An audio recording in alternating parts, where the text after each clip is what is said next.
2 জ্যোতির্বিদ্যা সম্পর্কীয় শরীয়তের বিধান।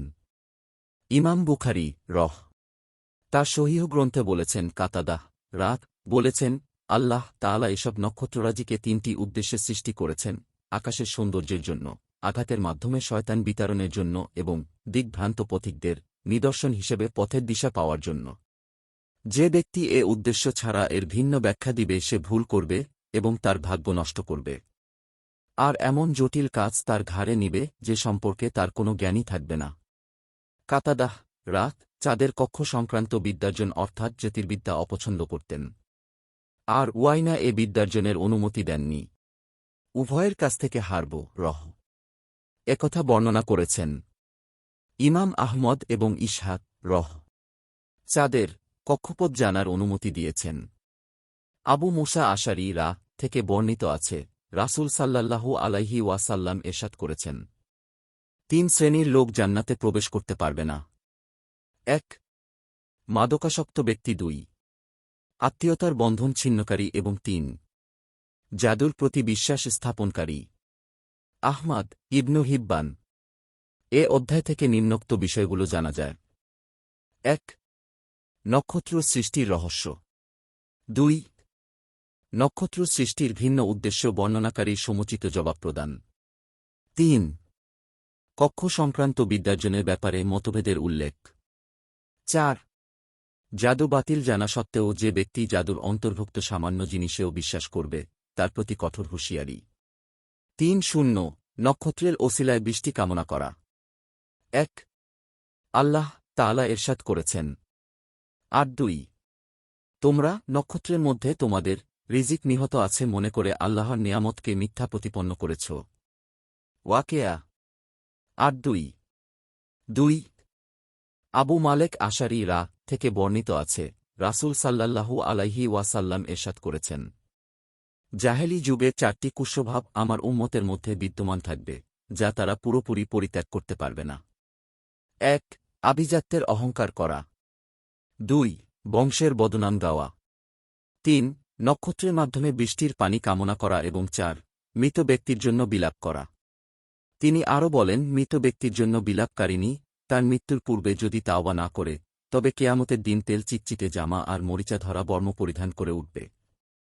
মুসলিম 3 ইমাম বুখারী ও মুসলিম জায়েদ বিন খালেদ থেকে বর্ণনা করেছেন, তিনি বলেছেন, রাসূল সাল্লাল্লাহু আলাইহি ওয়াসাল্লাম হুদাইবিয়াতে আমাদেরকে নিয়ে ফজরের নামাজ পড়লেন। সে রাতে আকাশটা মেঘাচ্ছন্ন ছিল। নামাজান্তে রাসূল সাল্লাল্লাহু আলাইহি ওয়াসাল্লাম লোকদের দিকে ফিরে বললেন, তোমরা কি জানো তোমাদের প্রভু কি বলেছেন? লোকেরা বলল, আল্লাহ ও তার রাসূলই ভালো জানেন। তিনি বললেন, আল্লাহ বলেছেন, আমার বান্দাদের মধ্যে কেউ আমার প্রতি ঈমানদার হিসেবে আবার কেউ কাফের হিসেবে সকাল অতিবাহিত করল।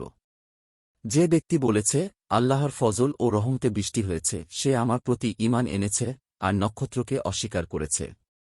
পক্ষান্তরে যে ব্যক্তি বলেছে অমুক অমুক নক্ষত্রের ওসিলায় বৃষ্টিপাত হয়েছে সে আমাকে অস্বীকার করেছে আর নক্ষত্রের প্রতি ঈমান এনেছে। ইমাম বুখারী ও মুসলিম আবদুল্লাহ ইবনে আব্বাস হতে এ অর্থেই হাদিস বর্ণনা করেছেন। তাতে এ কথা আছে যে কেউ কেউ বলেছেন অমুক অমুক নক্ষত্র সত্য প্রমাণিত হয়েছে, তখন আল্লাহ তাআলা আয়াত নাযিল করেন, আমি নক্ষত্র রাজির অস্তমিত হওয়ার স্থানসমূহের কসম করে বলছি, তোমরা মিথ্যাচারিতায় মগ্ন রয়েছ। ওয়াকিয়া 7:5-8-2 এ অধ্যায় থেকে নিম্নোক্ত বিষয়গুলো জানা যায়: 1 সূরা ওয়াকিয়ার উল্লেখিত আয়াতের তাফসীর। 2 জাহেলি যুগের 4টি স্বভাবের উল্লেখ।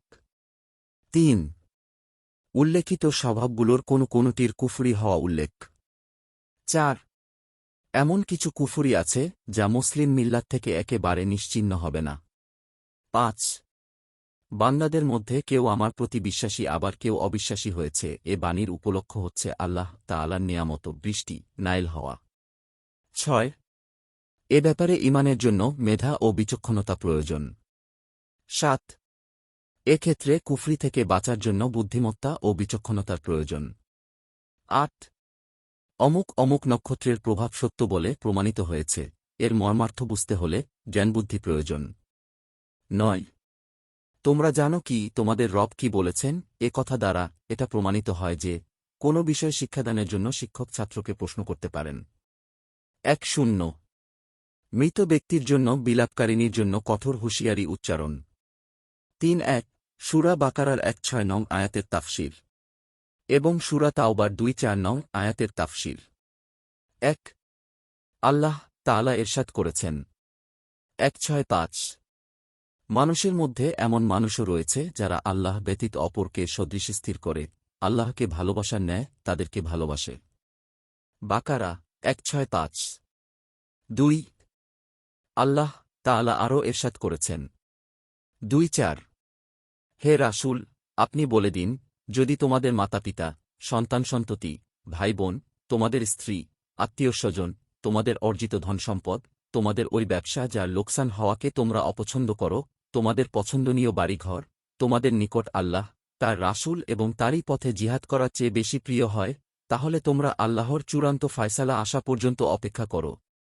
তাওবা 2-4। 3 সাহাবী আনাস রা থেকে বর্ণিত আছে, রাসূল সাল্লাল্লাহু আলাইহি ওয়াসাল্লাম ইরশাদ করেছেন, তোমাদের মধ্যে ততক্ষণ পর্যন্ত কেউ ঈমানদার হতে পারবে না, যতক্ষণ না আমি তার কাছে তার সন্তান-সন্ততি, পিতামাতা এবং সমস্ত মানুষের চেয়ে অধিক প্রিয় হই। বুখারী ও মুসলিম। 4 আনাস রা থেকে আরও বর্ণিত আছে, তিনি বলেন, রাসূল সাল্লাল্লাহু আলাইহি ওয়াসাল্লাম ইরশাদ করেছেন, যার মধ্যে 3টি জিনিস বিদ্যমান আছে সে ব্যক্তি এগুলো দ্বারা ঈমানের স্বাদ অনুভব করতে পেরেছে। 1 তার কাছে আল্লাহ ও তার রাসূল সর্বাধিক প্রিয় হওয়া। 2 একমাত্র আল্লাহ তাআলার সন্তুষ্টি লাভের জন্য কোনো ব্যক্তিকে ভালোবাসা। 3 আল্লাহ তাআলা তাকে কুফরি থেকে উদ্ধার করার পর পুনরায় কুফরির দিকে প্রত্যাবর্তন করা তার কাছে জাহান্নামের আগুনে নিক্ষিপ্ত হওয়ার মতোই অপছন্দনীয় হওয়া। অন্য একটি বর্ণনায় আছে, অর্থাৎ কেউ ঈমানের স্বাদ পাবে না যতক্ষণ না। হাদিসের শেষ পর্যন্ত। 6 আব্দুল্লাহ ইবনে আব্বাস রা থেকে বর্ণিত আছে, তিনি বলেন, যে ব্যক্তি আল্লাহর উদ্দেশ্যে ভালোবাসে, আল্লাহর উদ্দেশ্যেই ঘৃণা করে, আল্লাহর উদ্দেশ্যে বন্ধুত্ব স্থাপন করে, আল্লাহর জন্যই শত্রুতা পোষণ করে, সে ব্যক্তি এ বৈশিষ্ট্যের দ্বারা নিশ্চয়ই আল্লাহর বন্ধুত্ব লাভ করবে। আর এ বৈশিষ্ট্যের অধিকারী হওয়া ব্যতীত নামায় রোজার পরিমাণ যত বেশি হোক না কেন, কোনো বান্দাই ঈমানের স্বাদ অনুভব করতে পারবে না। সাধারণত মানুষের মধ্যে পারস্পরিক ভ্রাতৃত্ব ও বন্ধুত্বের ভিত্তি হয়ে দাঁড়িয়েছে পার্থিব স্বার্থ। এ জাতীয় ভ্রাতৃত্ব ও বন্ধুত্বের দ্বারা কোনো উপকার সাধিত হয় না।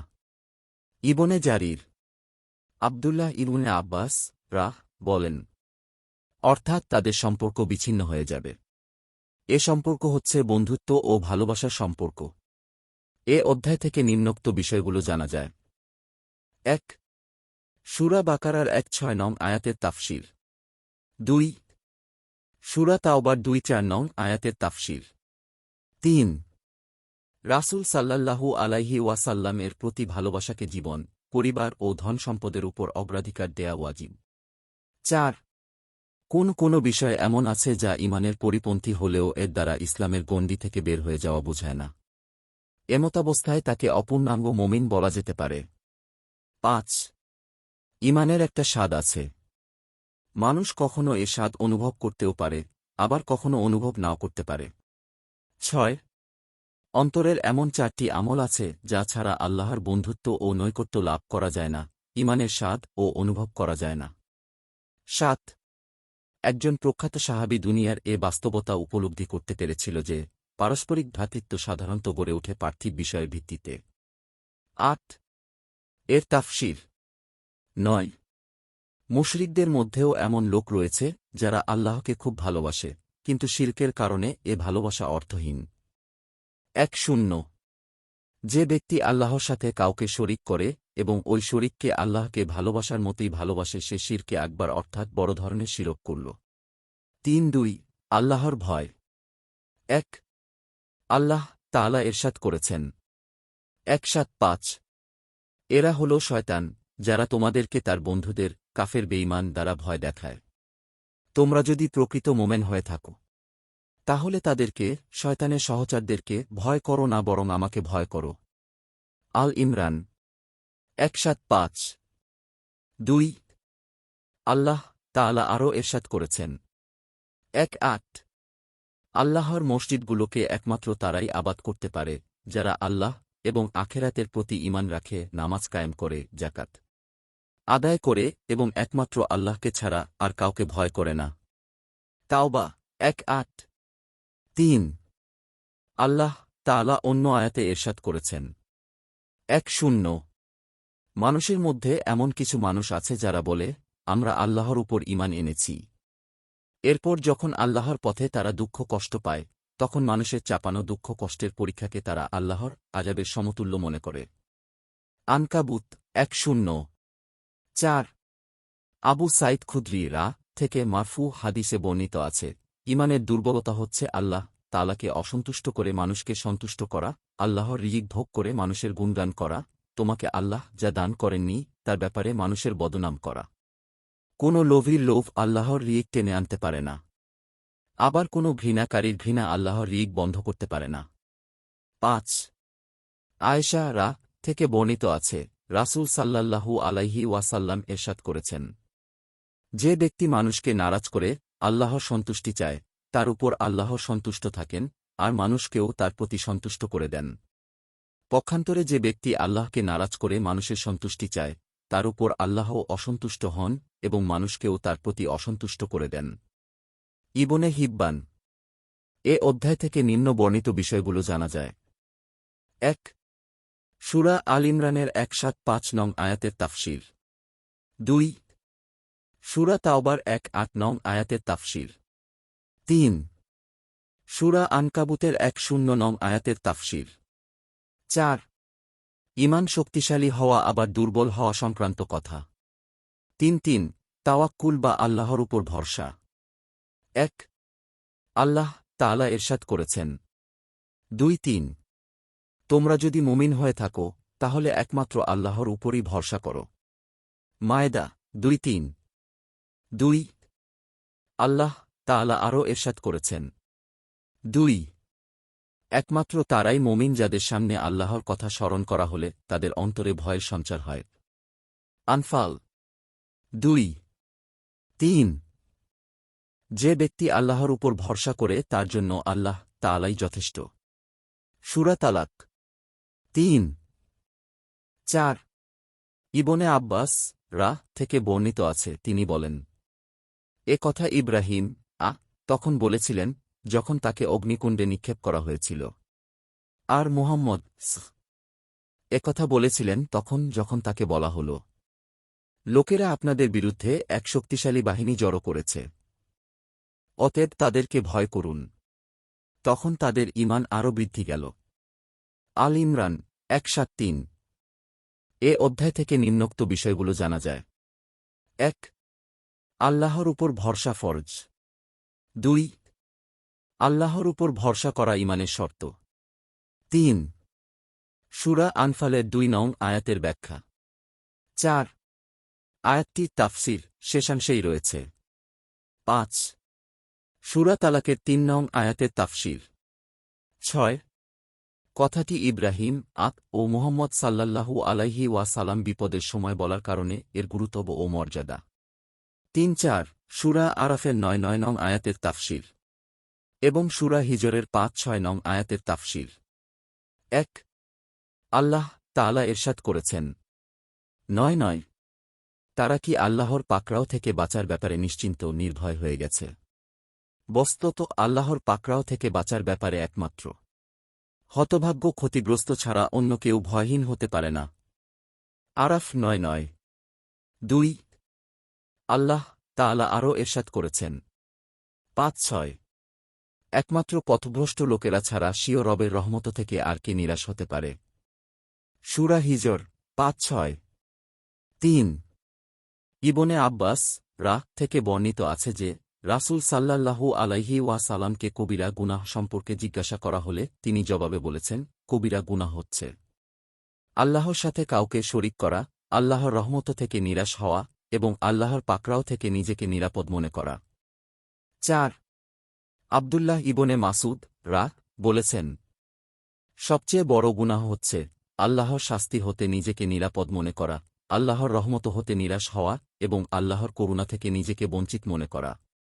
এ অধ্যায় থেকে নিম্নোক্ত বিষয়গুলো জানা যায়। 1। সূরা আরাফের ৯ নং আয়াতের তাফসীর। ২ সূরা হিজরের ৫-৬ নং আয়াতের তাফসীর। ৩ আল্লাহর পাকড়াও থেকে ভয়হীন ব্যক্তির জন্য কঠোর শাস্তির ভয় প্রদর্শন। ৩-৫ তাকদীরের ফায়সালার উপর ধৈর্য ধারণ করা ঈমানের অঙ্গ। ১ আল্লাহ তাআলা ইরশাদ করেছেন, ১ যে ব্যক্তি আল্লাহর উপর ঈমান আনে তার অন্তরকে তিনি হেদায়েত দান করেন। তাগাবুন ১ ২ আলকামা রাত বলেছেন, ওই ব্যক্তি মুমিন যে ব্যক্তি বিপদ আসলে মনে করে তা আল্লাহর পক্ষ থেকে এসেছে। এর ফলে সে বিপদগ্রস্ত হয়েও সন্তুষ্ট থাকে এবং বিপদকে খুব সহজেই স্বীকার করে নেয়। ৩ সহিহ মুসলিমে আবু হুরায়রা থেকে বর্ণিত আছে, রাসূল সাল্লাল্লাহু আলাইহি ওয়াসাল্লাম ইরশাদ করেছেন, মানুষের মধ্যে এমন দুটি খারাপ স্বভাব রয়েছে যার দ্বারা তাদের কুফরি প্রকাশ পায়। একটি হচ্ছে বংশ উল্লেখ করে খোঁটা দেয়া, আরেকটি হচ্ছে মৃত ব্যক্তির জন্য বিলাপ করা। ৪ ইমাম বুখারী ও মুসলিম ইবনে মাসুদ হতে মারফু হাদিসে বর্ণনা করেন, আল্লাহ তাআলা যখন তার কোনো বান্দার মঙ্গল করতে চান তখন তাড়াতাড়ি করে দুনিয়াতেই তার অপরাধের শাস্তি দিয়ে থাকেন। পক্ষান্তরে তিনি যখন তার কোনো বান্দার অমঙ্গল করতে চান তখন দুনিয়াতে তার পাপের শাস্তি দেয়া থেকে বিরত থাকনে যেন কিয়ামতের দিন তাকে পুরো শাস্তি দিতে পারেন। ৫ রাসূল সাল্লাল্লাহু আলাইহি ওয়াসাল্লাম ইরশাদ করেছেন, পরীক্ষা যত কঠিন হয় পুরস্কার তত বড় হয়। আল্লাহ তাআলা যখন কোনো জাতিকে ভালোবাসেন তখন সে জাতিকে তিনি পরীক্ষা করেন। এতে যে ব্যক্তি সন্তুষ্টি থাকে তার উপর আল্লাহ ও সন্তুষ্ট থাকেন, আর যে ব্যক্তি অসন্তুষ্ট হয় তার প্রতি আল্লাহও অসন্তুষ্ট থাকেন। তিরমিজি। এ অধ্যায় থেকে নিম্নোক্ত বিষয়গুলো জানা যায়। ১ সূরা তাগাবুন এর ১ নং আয়াতের তাফসীর। ২ বিপদে ধৈর্য ধারণ ও আল্লাহর ফায়সালায় সন্তুষ্ট থাকা ঈমানের অঙ্গ। ৩ কারো বংশের প্রতি অপবাদ দেয়া বা দুর্নাম করা কুফরির শামিল। ৪ যে ব্যক্তি মৃত ব্যক্তির জন্য বিলাপ করে, গাল চাপড়ায়, জামার আস্তিন ছিঁড়ে ফেলে এবং জাহেলি যুগের কোনো রীতিনীতির প্রতি আহ্বান জানায় তার প্রতি কঠোর শাস্তির ভয় প্রদর্শন। ৫ বান্দার মঙ্গলের প্রতি আল্লাহর ইচ্ছার নিদর্শন। ৬ বান্দার প্রতি আল্লাহর অমঙ্গলেচ্ছার নিদর্শন। ৭ বান্দার প্রতি আল্লাহর ভালোবাসার নিদর্শন। ৮ আল্লাহর প্রতি অসন্তুষ্ট হওয়া হারাম। ৯ বিপদে আল্লাহর প্রতি সন্তুষ্ট থাকার সওয়াব। ৩-৬ রিয়া প্রদর্শনেচ্ছা প্রসঙ্গে শরীয়তের বিধান। আল্লাহ তাআলা ইরশাদ করেছেন, ১ হে মুহাম্মদ, আপনি বলে দিন, আমি তোমাদের মতোই একজন মানুষ। আমার নিকট এ মর্মে ওহী পাঠানো হয় যে তোমাদের ইলাহই একক ইলাহ। কাহাফ ১ ২ আবু হুরায়রা থেকে মারফু হাদিসে বর্ণিত আছে, আল্লাহ তাআলা বলেন, আমি অংশীদারদের শিরক অর্থাৎ অংশীদারিত্ব থেকে সম্পূর্ণ মুক্ত। যে ব্যক্তি কোনো কাজ করে ওই কাজে আমার সাথে অন্য কাউকে শরিক করে, আমি ওই ব্যক্তিকে এবং শিরককে, অংশীদারকে ও অংশীদারিত্বকে প্রত্যাখ্যান কির। মুসলিম। ৩ আবু সাঈদ থেকে অন্য এক মারফু হাদিসে বর্ণিত আছে, আমি কি তোমাদের এমন বিষয়ে সংবাদ দেব না যে বিষয়টি আমার কাছে মসীহ দাজ্জালের চেয়েও ভয়ঙ্কর? সাহাবায়ে কেরাম বললেন, হ্যাঁ। তিনি বললেন, তা হচ্ছে শিরকে খফি বা গুপ্ত শিরক। আর এর উদাহরণ হচ্ছে একজন মানুষ দাঁড়িয়ে শুধু এজন্যই তার নামাজকে খুব সুন্দরভাবে আদায় করে যে কোনো মানুষ তার নামাজ দেখছে বলে সে মনে করছে। আহমাদ। এ অধ্যায় থেকে নিম্নোক্ত বিষয়গুলো জানা যায়। ১ সূরা কাহাফের ১ নং আয়াতের তাফসীর। ২ নেক আমল প্রত্যাখ্যাত হওয়ার ক্ষেত্রে সবচেয়ে মারাত্মক ত্রুটি হচ্ছে উক্ত নেক কাজ করতে গিয়ে আল্লাহ ছাড়াও অন্যকে খুশি করার নিয়ত। ৩ এর অর্থাৎ শিরক মিশ্রিত নেক আমল প্রত্যাখ্যাত হওয়ার অনিবার্য কারণ হচ্ছে আল্লাহর কারো মুখাপেক্ষী না হওয়া। এজন্য গায়রুল্লাহ মিশ্রিত কোনো আমল তার প্রয়োজন নেই। ৪ আরও একটি কারণ হচ্ছে আল্লাহ তাআলার সাথে যাদেরকে শরিক করা হয় তাদের সকলের চেয়ে আল্লাহ বহুগুণে উত্তম। ৫ রাসূল সাল্লাল্লাহু আলাইহি ওয়াসাল্লাম এর অন্তরে রিয়ার ব্যাপারে সাহাবায়ে কেরামের উপর ভয় ও আশঙ্কা। ৬ রাসূল সাল্লাল্লাহু আলাইহি ওয়াসাল্লাম রিয়ার ব্যাখ্যা এভাবে দিয়েছেন যে একজন মানুষ মূলত নামাজ আদায় করবে আল্লাহরই জন্য। তবে নামাজকে সুন্দরভাবে আদায় করবে শুধু এজন্য যে সে মনে করে কোনো মানুষ তার নামাজ দেখছে। ৩-৭ নিছক পার্থিব স্বার্থে কোনো কাজ করা শিরক। ১ আল্লাহ তাআলা ইরশাদ করেছেন ১৫-১৬ ১৫-১৬ যারা শুধু দুনিয়ার জীবন এবং এর চাকচিক্য কামনা করে আমি তাদের সব কাজের প্রতিদান দুনিয়াতেই দিয়ে থাকি। হুদ ১৫-১৬ ২ আবু হুরায়রা থেকে সহিহ হাদিসে বর্ণিত আছে রাসূল ইরশাদ করেছেন দিনার ও দেরহাম অর্থাৎ টাকাপয়সার পূজারীরা ধ্বংস হোক। রেশম পূজারী পোশাক বিলাসী ধ্বংস হোক। তাকে দিতে পারলেই খুশি হয়, না দিতে পারলে রাগান্বিত হয়। সে ধ্বংস হোক, তার আরও খারাপ হোক, কাটা ফুটলে সে তা খুলতে সক্ষম না হয়, অর্থাৎ সে বিপদ থেকে উদ্ধার না পাক। সে বান্দা সৌভাগ্যের অধিকারী যে আল্লাহর রাস্তায় তার ঘোড়ার লাগাম ধরে রেখেছে, মাথার চুলগুলোকে এলোমেলো করেছে আর পদযুগলকে করেছে ধূলিমলিন। তাকে পাহারার দায়িত্ব দিলে সে পাহারাতেই লেগে থাকে। সেনাদলের শেষ ভাগে তাকে নিয়োজিত করলে সে শেষ ভাগেই লেগে থাকে। সে অনুমতি চাইলে তাকে অনুমতি দেওয়া হয় না। তার ব্যাপারে সুপারিশ করলে তার সুপারিশ গৃহীত হয় না। এ অধ্যায় থেকে নিম্নোক্ত বিষয়গুলো জানা যায়। ১ আখেরাতের আমল দ্বারা মানুষের দুনিয়া হাসিলের ইচ্ছা। ২ সূরা হুদের ১-৫ ও ১-৬ নং আয়াতের তাফসীর। ৩ একজন মুসলিমকে দিনার, দেরহাম ও পোশাকের বিলাসী হিসেবে আখ্যায়িত করা। ৪ উপরোক্ত বক্তব্যের ব্যাখ্যা হচ্ছে বান্দাহকে দিতে পারলেই খুশি হয়, না দিতে পারলে অসন্তুষ্ট হয়। এ ধরনের লোক দুনিয়াদার। ৫ দুনিয়াদারকে আল্লাহর নবী এ বদদোয়া করেছেন, সে ধ্বংস হোক, সে অপমানিত হোক বা অপদস্থ হোক।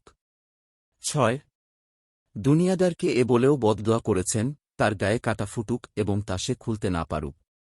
৭ হাদিসে বর্ণিত গুণাবলিতে গুণান্বিত মুজাহিদের প্রশংসা করা হয়েছে। সে সৌভাগ্যের অধিকারী বলে জানান হয়েছে। ৩-৮ যে ব্যক্তি আল্লাহর হালালকৃত জিনিস হারাম এবং হারামকৃত জিনিসকে হালাল করার ব্যাপারে অন্ধভাবে আলেম, বুজুর্গ ও নেতাদের আনুগত্য করল, সে মূলত তাদেরকে রব হিসেবে গ্রহণ করল। ১ আব্দুল্লাহ ইবনে আব্বাস বলেন, তোমাদের উপর আকাশ থেকে পাথর বর্ষিত হওয়ার সময় প্রায় ঘনিয়ে এসেছে। কারণ আমি বলছি রাসূল সাল্লাল্লাহু আলাইহি ওয়াসাল্লাম বলেছেন, অথচ তোমরা বলছ আবু বকর এবং ওমর বলেছেন। ২ ইমাম আহমদ বিন হাম্বল বলেছেন, ওইসব লোকদের ব্যাপারে আমার কাছে খুবই অবাক লাগে যারা হাদিসের সনদ ও সিহাত বিশুদ্ধতা অর্থাৎ হাদিসের পরস্পরা ও সহিহ হওয়ার বিষয়টি জানার পরও সুফিয়ান সৌরীর মতামতকে গ্রহণ করে। অথচ আল্লাহ তাআলা ইরশাদ করেছেন ৬-৩ যারা তার নির্দেশের বিরোধিতা করে তাদের এ ভয় করা উচিত যে তাদের উপর কোনো কঠিন পরীক্ষা কিংবা কোনো যন্ত্রণাদায়ক শাস্তি এসে পড়ে। নূর ৮-৩ তুমি কি জানো ফিতনা কি? ফিতনা হচ্ছে শিরক। সম্ভবত তার কোনো কথা অন্তরে বক্রতার সৃষ্টি করলে এর ফলে সে ধ্বংস হয়ে যাবে। ৩ আদি বিন হাতেম হতে বর্ণিত আছে তিনি রাসূল। ৩-১ তারা ইয়াহুদী ও খ্রিস্টান জাতির লোকেরা আল্লাহর পরিবর্তে তাদের ধর্মীয় নেতা ও পুরোহিতদেরকে রব হিসেবে বরণ করে নিয়েছিল। তাওবা ৩-১ তখন আমি নবীজিকে বললাম, আমরা তো তাদের ইবাদত করি না। ৩ বললেন, আচ্ছা আল্লাহর হালাল ঘোষিত জিনিসকে তারা হারাম বললে তোমরা কি তা হারাম হিসেবে গ্রহণ করো না? আবার আল্লাহর হারাম ঘোষিত জিনিসকে তারা হালাল বললেন, তোমরা কি তা হালাল হিসেবে গ্রহণ করো না? তখন আমি বললাম, হ্যাঁ। তিনি তখন বললেন, এটাই তাদের ইবাদত করার মধ্যে গণ্য। আহমাদ ও তিরমিজি। এ অধ্যায় থেকে নিম্নোক্ত বিষয়গুলো জানা যায়। ১ সূরা নূরের ৬-৩ নং আয়াতের তাফসীর। ২ সূরা তাওবার ৩-১ নং আয়াতের তাফসীর। ৩ আদি বিন হাতেম ইবাদতের যে অর্থ অস্বীকার করেছেন সে ব্যাপারে সতর্কীকরণ। ৪ ইবনে আব্বাস কর্তৃক আবু বকর এবং ওমর এর দৃষ্টান্ত আর ইমাম আহমাদ কর্তৃক সুফিয়ান সৌরী দৃষ্টান্ত পেশ করা। ৫ অবস্থার পরিবর্তন মানুষকে এমন গোমরাহির পর্যায়ে উপনীত করে যার ফলে পণ্ডিত ও পীর বুজুর্গের পূজা করাটাই তাদের কাছে সর্বোত্তম ইবাদতে পরিণত হয়। আর এরই নাম দেয়া হয় বেলায়াত। আহবার তথা পণ্ডিত ব্যক্তিদের ইবাদত হচ্ছে তাদের জ্ঞান ও প্রজ্ঞা। অতঃপর অবস্থার পরিবর্তন সাধিত হয়ে এমন পর্যায়ে এসে উপনীত হয়েছে যে ব্যক্তি গায়রুল্লাহর ইবাদত করল সে সালেহ বা পুণ্যবান হিসেবে গণ্য হচ্ছে। পক্ষান্তরে দ্বিতীয় অর্থে যে ইবাদত করল অর্থাৎ আল্লাহর জন্য ইবাদত করল সেই জাহেল বা মূর্খ হিসেবে গণ্য হচ্ছে। ৩ সূরা নিসার ৬-০ আয়াতের তাফসির এবং তাগুতের মর্মার্থ বুঝার ক্ষেত্রে সহযোগিতা। ১ আল্লাহ তাআলা ইরশাদ করেছেন ৬-০ আপনি কি তাদেরকে দেখেননি যারা আপনার উপর যে কিতাব নাইল হয়েছে এবং আপনার পূর্বে যা নাইল হয়েছে তার প্রতি ঈমান এনেছে বলে দাবি করে? তারা বিচার ফয়সালার জন্য তাগুত খোদাদ্রোহী শক্তি এর কাছে যায়, অথচ তা অস্বীকার করার জন্য তাদেরকে নির্দেশ দেয়া হয়েছে, আর শয়তান তাদেরকে চরম গোমরাহিতে নিমজ্জিত করতে চায়। নিসা ৬-০ তাদেরকে যখন বলা হয় তোমরা পৃথিবীতে বিপর্যয় সৃষ্টি করো না, তখন তারা বলে আমরা এতে শান্তিকামী। বাকারা ১-৩ আল্লাহ তাআলা অন্যত্র ইরশাদ করেছেন ৫-৬ পৃথিবীতে শান্তি প্রতিষ্ঠিত হওয়ার পর তোমর বিপর্যয় সৃষ্টি করো না। আরাফ ৫-৬ ৪ আল্লাহ তাআলা আরও ইরশাদ করেছেন ৫-০ তারা কি বর্বর যুগের আইন চায়? মায়েদা ৫-০৫ আব্দুল্লাহ বিন ওমর থেকে বর্ণিত আছে রাসূল সাল্লাল্লাহু আলাইহি ওয়াসাল্লাম ইরশাদ করেছেন, তোমাদের কেউ ঈমানদার হতে পারবে না যতক্ষণ না তার প্রবৃত্তি আমার আনিত আদর্শের অধীন হয়। ইমাম নববী হাদিসটিকে সহিহ বলেছেন। ৬ ইমাম শাবি বলেছেন একজন মুনাফিক এবং একজন ইহুদির মধ্যে একটি ব্যাপারে ঝগড়া ছিল। ইহুদি বলল, আমরা এর বিচার ফয়সালার জন্য মুহাম্মদ এর কাছে যাব, কেননা মুহাম্মদ ঘুষ গ্রহণ করেন না, এটা তার জানা ছিল। আর মুনাফিক বলল, ফয়সালার জন্য আমরা ইহুদি বিচারকের কাছে যাব, কেননা ইয়াহুদিরা ঘুষ খায়, এ কথা তার জানা ছিল। পরিশেষে তারা উভয়েই এ সিদ্ধান্তে উপনীত হল যে তারা এর বিচার ও ফয়সালার জন্য জুহাইনা গোত্রের এক গণকের কাছে যাবে। তখন এ আয়াত নাইল হয়। আরেকটি বর্ণনা মতে জানা যায় ঝগড়া বিবাদে লিপ্ত দুজন লোকের ব্যাপারে এ আয়াত নাইল হয়েছে। তাদের একজন বলেছিল, মীমাংসার জন্য আমরা নবী এর কাছে যাব, অপরজন বলেছিল, কাব বিন আশরাফের কাছে যাব। পরিশেষে তারা উভয় বিষয়টি মীমাংসার জন্য ওমররা এর কাছে সোপর্দ করল। তারপর তাদের একজন ঘটনাটি তার কাছে উল্লেখ করল। সে ব্যক্তি রাসূল সাল্লাল্লাহু আলাইহি ওয়াসাল্লামের বিচার ফয়সালার ব্যাপারে সন্তুষ্ট হতে পারল না। তাকে লক্ষ্য করে ওমররা বললেন, ঘটনাটি কি সত্যিই এরকম? সে বলল, হ্যাঁ। তখন তিনি তরবারির আঘাতে তাকে হত্যা করে ফেললেন। এ অধ্যায় থেকে নিম্নোক্ত বিষয়গুলো জানা যায়। ১ সূরা নিসা ৬-০ আয়াতের তাফসির এবং তাগুতের মর্মার্থ বোঝার ক্ষেত্রে সহযোগিতা। ২ সূরা বাকারার ১-১ আয়াতের ব্যাখ্যা। ৩ সূরা আরাফের ৫-৬ আয়াতের তাফসির। ৪ সূরা মায়েদারের তাফসির। ৫ এ অধ্যায়ের প্রথম আয়াত নাইল হওয়া সম্পর্কে সাবিরহ এর বক্তব্য। ৬ সত্যিকারের ঈমান এবং মিথ্যা ঈমানের ব্যাখ্যা। ৭ মুনাফিকের সাথে ওমররা এর ব্যবহার সংক্রান্ত ঘটনা। ৮ প্রবৃত্তি যতক্ষণ পর্যন্ত রাসূলস এর আনিত আদর্শের অনুগত হবে না ততক্ষণ পর্যন্ত কারো ঈমান পূর্ণাঙ্গ না হওয়ার বিষয়। ৪ আল্লাহর আসমা ও সিফাত নাম ও গুণাবলী অস্বীকারীর পরিণাম। ১ আল্লাহ তাআলা ইরশাদ করেছেন ৩ এবং তারা রহমান আল্লাহর গুণবাচক নাম কে অস্বীকার করে। রাদ ৩ ২ সহিহ বুখারীতে বর্ণিত একটি হাদিসে আলীরা বলেন, লোকদেরকে এমন কথা বলো যা দ্বারা তারা আল্লাহ ও রাসূল সম্পর্কে সঠিক কথা জানতে পারে। তোমরা কি চাও যে আল্লাহ এবং তার রাসূলকে মিথ্যা প্রতিপন্ন করা হোক? ৩ ইবনে আব্বাসরা থেকে বর্ণিত আছে আল্লাহর গুণাবলী সম্পর্কে রাসূল সাল্লাল্লাহু আলাইহি ওয়াসাল্লাম থেকে একটি হাদিস শুনে এক ব্যক্তি আল্লাহর গুণকে অস্বীকার করার জন্য একদম ব্যস্ত হয়ে পড়েছিল তখন তিনি বললেন, এরা এ উভয়ের মধ্যে পার্থক্য কি করে করল? তারা মুহকামের বা সুস্পষ্ট আয়াত ও হাদিসের ক্ষেত্রে নমনীয়তা দেখাল, আর মুতাশাবাহ অস্পষ্ট আয়াত ও হাদিসের ক্ষেত্রে ধ্বংসাত্মক পথ অবলম্বন করল। কুরাইশরা যখন রাসূল সাল্লাল্লাহু আলাইহি ওয়াসাল্লামের কাছে আল্লাহর গুণবাচক নাম রাহমানের উল্লেখ করতে শুনতে পেল, তখন তারা রাহমান গুণটিকে অস্বীকার করল। এ প্রসঙ্গেই আয়াতটি নাইল হয়েছে। এ অধ্যায় থেকে নিম্নোক্ত বিষয়গুলো জানা যায়। ১. আল্লাহর কোনো নাম ও গুণ অস্বীকার করার অর্থ হচ্ছে ঈমান না থাকা। ২. সূরা রাদের তাফসীর। ৩. যে কথা শ্রোতার বোধগম্য নয় তা পরিহার করা। ৪. অস্বীকারীর অনিচ্ছা সত্ত্বেও যেসব কথা আল্লাহ ও তার রাসূলকে মিথ্যা প্রতিপন্ন করার দিকে নিয়ে যায় এর কারণ কি, তার উল্লেখ। ৫. ইবনে আব্বাস এর বক্তব্য হচ্ছে, আল্লাহর নাম ও গুণাবলীর কোনো একটি অস্বীকারীর ধ্বংস অনিবার্য। ৪. আল্লাহর নিয়ামত অস্বীকার করার পরিণাম। ১. আল্লাহ তাআলা ইরশাদ করেছেন ৩. তারা আল্লাহর নিয়ামত চিনে অতঃপর তা অস্বীকার করে। নাহল ৩. এর মর্মার্থ বুঝাতে মুজাহিদ বলেন, এর অর্থ হচ্ছে, কোনো মানুষের এ কথা বলা, এ সম্পদ আমার, যা আমার পূর্বপুরুষ থেকে উত্তরাধিকার সূত্রে পেয়েছি।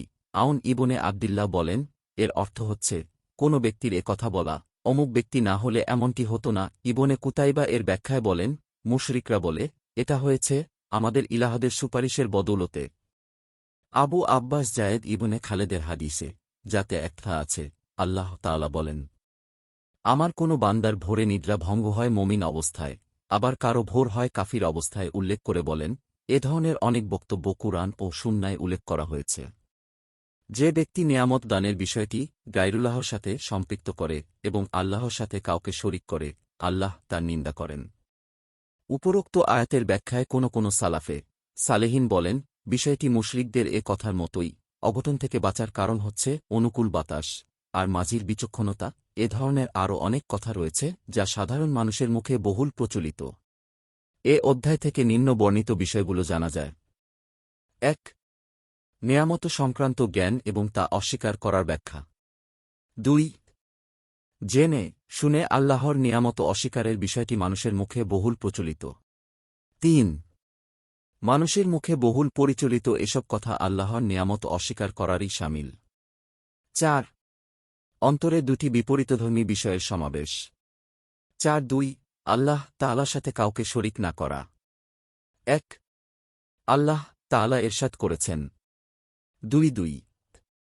অতএব জেনে শুনে তোমরা আল্লাহর সাথে কাউকে শরিক করো না। ২. এ আয়াতের ব্যাখ্যায় ইবনে আব্বাসরা বলেন, আন্দাত হচ্ছে এমন শিরক যা অন্ধকার রাত্রে নির্মল কাল পাথরের উপর পিপিলিকার পদচারণার চেয়েও সূক্ষ্ম। এর উদাহরণ হচ্ছে তোমার এ কথা বলা, আল্লাহর কসম, এবং হে অমুক, তোমার জীবনের কসম, আমার জীবনের কসম। যদি ছোট্ট কুকুরটি না থাকত, তাহলে অবশ্যই আমাদের ঘরে চোর প্রবেশ করত। হাঁসটি যদি ঘরে না থাকত, তাহলে অবশ্যই চোর আসত। কোনো ব্যক্তি তার সাথীকে এ কথা বলা, আল্লাহ তাআলা এবং তুমি যা ইচ্ছা করেছ, কোনো ব্যক্তির এ কথা বলা, আল্লাহ এবং অমুক ব্যক্তি যদি না থাকে, তাহলে অমুক ব্যক্তিকে এ কাজে রেখো না, এগুলো সবই শিরক। ইবনে আবি হাতেম। ৩. ইবনে ওমর থেকে বর্ণিত আছে, রাসূল সাল্লাল্লাহু আলাইহি ওয়াসাল্লাম ইরশাদ করেছেন, যে ব্যক্তি গায়রুল্লাহর নামে শপথ করল, সে কুফরি অথবা শিরক করল। তিরমিজি। ৪. ইবনে মাসুদরা বলেছেন, আল্লাহর নামে মিথ্যা কসম করা আমার কাছে গায়রুল্লাহর নামে সত্য কসম করার চেয়ে বেশি পছন্দনীয়। হুয়াইফা থেকে বর্ণিত আছে, রাসূল সাল্লাল্লাহু আলাইহি ওয়াসাল্লাম ইরশাদ করেছেন, আল্লাহ এবং অমুক ব্যক্তি যা চেয়েছেন এ কথা তোমরা বলো না, বরং এ কথা বলো, আল্লাহ যা চেয়েছেন অতঃপর অমুক ব্যক্তি যা চেয়েছে। আবু দাউদ। ইব্রাহিম নখই থেকে এ কথা বর্ণিত আছে যে, অর্থাৎ আমি আল্লাহ এবং আপনার কাছে আশ্রয় চাই, এ কথা বলা তিনি অপছন্দ করতেন। আর অর্থাৎ আমি আল্লাহর কাছে আশ্রয় চাই, অতঃপর আপনার কাছে আশ্রয় চাই, এ কথা বলা তিনি জায়েজ মনে করতেন। তিনি আরও বলেন, যদি আল্লাহ অতঃপর অমুক না হয় একথা বলে, কিন্তু অর্থাৎ যদি আল্লাহ এবং অমুক না হয় এ কথা বলো না। এ অধ্যায় থেকে নিম্নোক্ত বিষয়গুলো জানা যায়। ১ আল্লাহর সাথে শরিক করা সংক্রান্ত সূরা বাকারার উল্লেখিত আয়াতের তাফসীর। ২ শিরকে আকবার অর্থাৎ বড় শিরকের ব্যাপারে নাইলকৃত আয়াতকে সাহাবায়ে কেরাম ছোট শিরকের ক্ষেত্রেও প্রযোজ্য বলে তাফসীর করেছেন। ৩ গায়রুল্লাহর নামে কসম করা শিরক। ৪ গায়রুল্লাহর নামে সত্য কসম করা আল্লাহর নামে মিথ্যা কসম করার চেয়েও জঘন্য গুনাহ। ৫ বাক্যস্থিত এবং এর মধ্যে পার্থক্য। ৪-৩ আল্লাহর নামে কসম করে সন্তুষ্ট না থাকার পরিণাম। ১ ইবনে ওমর থেকে বর্ণিত আছে রাসূল সাল্লাল্লাহু আলাইহি ওয়াসাল্লাম ইরশাদ করেছেন, তোমরা তোমাদের বাপ দাদার নামে কসম করো না, যে ব্যক্তি আল্লাহর নামে কসম করে তার উচিত কসমকে বাস্তবায়িত করা। আর যে ব্যক্তির উদ্দেশ্যে আল্লাহর নামে কসম করা হল তার উচিত উক্ত কসমে সন্তুষ্ট থাকা। আল্লাহর কসমে যে ব্যক্তি সন্তুষ্ট হল না, আল্লাহর পক্ষ থেকে তার কল্যাণের কোনো আশা নেই। ইবনে মাজাহ। ১ বাপদাদার নামে কসম করার উপর নিষেধাজ্ঞা। ২ যার জন্য আল্লাহর নামে কসম করা হল তার প্রতি কসমের বিষয়ে সন্তুষ্ট থাকার নির্দেশ। ৩ আল্লাহর নামে কসম করার পর যে উহাতে সন্তুষ্ট থাকে না তার প্রতি ভয় প্রদর্শন ও হুঁশিয়ারি উচ্চারণ। ৪ আল্লাহ এবং আপনি যা চেয়েছেন বলা। ১ কুতাইলা হতে বর্ণিত আছে, একজন ইহুদি রাসূল সাল্লাল্লাহু আলাইহি ওয়াসাল্লামের কাছে এসে বলল, আপনারাও আল্লাহর সাথে শিরক করে থাকেন, কারণ আপনারা বলে থাকেন আল্লাহ এবং আপনি যা চেয়েছেন। আপনারা আরও বলে থাকেন অর্থাৎ কাবার কসম। এরপর রাসূল সাল্লাল্লাহু আলাইহি ওয়াসাল্লাম বললেন, মুসলমানদের মধ্যে যারা কসম বা হলফ করতে চায় তারা যেন বলে কাবার রবের কসম আর যেন আল্লাহ যা চেয়েছেন অতঃপর আপনি যা চেয়েছেন একথা বলে। নাসাঈ। ২ ইবনে আব্বাস হতে আরও একটি হাদিসে বর্ণিত আছে, এক ব্যক্তি রাসূল সাল্লাল্লাহু আলাইহি ওয়াসাল্লামের উদ্দেশ্যে বলল, আপনি এবং আল্লাহ যা ইচ্ছা করেছেন। তখন রাসূল সাল্লাল্লাহু আলাইহি ওয়াসাল্লাম বললেন, তুমি কি আল্লাহর সাথে আমাকে শরিক করে ফেলেছ? আসলে আল্লাহ যা ইচ্ছা করেছেন তা এককভাবেই করেছেন। ৩ আয়েশা এর মায়ের দিক দিয়ে ভাই তোফায়েল থেকে বর্ণিত আছে, তিনি বলেন, আমি স্বপ্নে দেখতে পেলাম আমি কয়েকজন ইয়াহুদির কাছে এসেছি। আমি তাদেরকে বললাম, তোমরা অবশ্যই একটা ভালো জাতি যদি তোমরা ওয়াইরকে আল্লাহর পুত্র না বলতে। তারা বলল, তোমরাও অবশ্যই একটি ভালো জাতি যদি তোমরা আল্লাহ যা ইচ্ছা করেছেন এবং মুহাম্মদ যা ইচ্ছা করেছেন এ কথা না বলতে। অতঃপর নাসারাদের কিছু লোকের কাছে আমি গেলাম এবং বললাম, ঈসা আল্লাহর পুত্র এ কথা না বললে তোমরা একটি উত্তম জাতি হতে। তারা বলল, তোমরাও ভালো জাতি হতে যদি তোমরা এ কথা না বলতে। আল্লাহ যা ইচ্ছা করেছেন এবং মুহাম্মদ যা ইচ্ছা করেছেন। সকালে এ স্বপ্নের খবর যাকে পেলাম তাকে দিলাম। তারপর রাসূল সাল্লাল্লাহু আলাইহি ওয়াসাল্লামের কাছে এলাম এবং তাকে আমার স্বপ্নের কথা বললাম। তিনি বললেন, এ স্বপ্নের কথা কি আর কাউকে বলেছ? বললাম, হ্যাঁ। তখন তিনি আল্লাহর প্রশংসা করলেন এবং গুণ বর্ণনা করলেন। তারপর বললেন, তোফায়েল একটা স্বপ্ন দেখেছে যার খবর তোমাদের মধ্যে যাকে বলার বলেছে। তোমরা এমন কথাই বলেছ যা বলতে আমাকে নিষেধ করা হয়েছে, আর আমিও তোমাদেরকে এভাবে বলতে নিষেধ করছি। অতএব তোমরা অর্থাৎ আল্লাহ যা ইচ্ছা করেছেন এবং মুহাম্মদ যা ইচ্ছা করেছেন একথা বলো না, বরং তোমরা বলো অর্থাৎ একক আল্লাহ যা ইচ্ছা করেছেন। এ অধ্যায় থেকে নিম্ন বর্ণিত বিষয়গুলো জানা যায়। ১ ছোট শিরক সম্পর্কে ইহুদিরাও অবগত আছে। ২ কুপ্রবৃত্তি সম্পর্কে মানুষের উপলব্ধি থাকা। ৩ রাসূল সাল্লাল্লাহু আলাইহি ওয়াসাল্লামের উক্তি, তুমি কি আমাকে আল্লাহর শরীক বানিয়েছ? অর্থাৎ এ কথা বললেই যদি শিরক হয় তাহলে সে ব্যক্তি অবস্থা কি দাঁড়ায় যে ব্যক্তি বলে, হে সৃষ্টির সেরা, আপনি ছাড়া আমার আশ্রয়দাতা কেউ নেই, এবং এ কবিতাংশের পরবর্তী দুটি লাইন। অর্থাৎ উপরোক্ত কথা বললে অবশ্যই বড় ধরনের শিরকি গুনাহ হবে। ৪ নবী সাল্লাল্লাহু আলাইহি ওয়াসাল্লামের বাণী দ্বারা বোঝা যায় যে এটা শিরকে আকবার, বড় শিরক এর অন্তর্ভুক্ত নয়।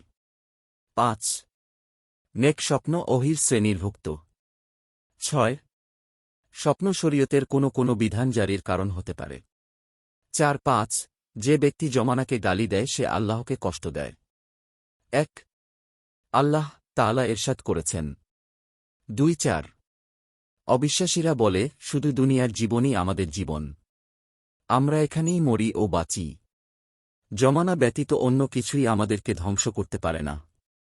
জাসিয়া 2:4 2 সহিহ হাদিসে আবু হুরায়রা থেকে বর্ণিত আছে, রাসূল সাল্লাল্লাহু আলাইহি ওয়াসাল্লাম বলেছেন, আল্লাহ তাআলা ইরশাদ করেন, তোমরা জমানাকে গালি দিও না, কারণ আল্লাহই হচ্ছেন জমানা।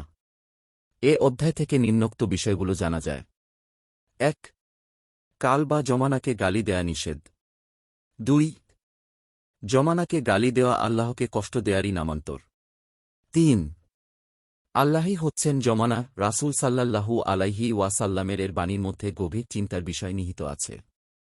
4 বান্দার অন্তরে আল্লাহকে গালি দেওয়ার ইচ্ছা না থাকলেও অসাবধানতা বশত মনের অগোচরে তাকে গালি দিয়ে ফেলতে পারে। 4-6 কাইউল কুয়াত, মহাবিচারক প্রভৃতি নামকরণ প্রসঙ্গে।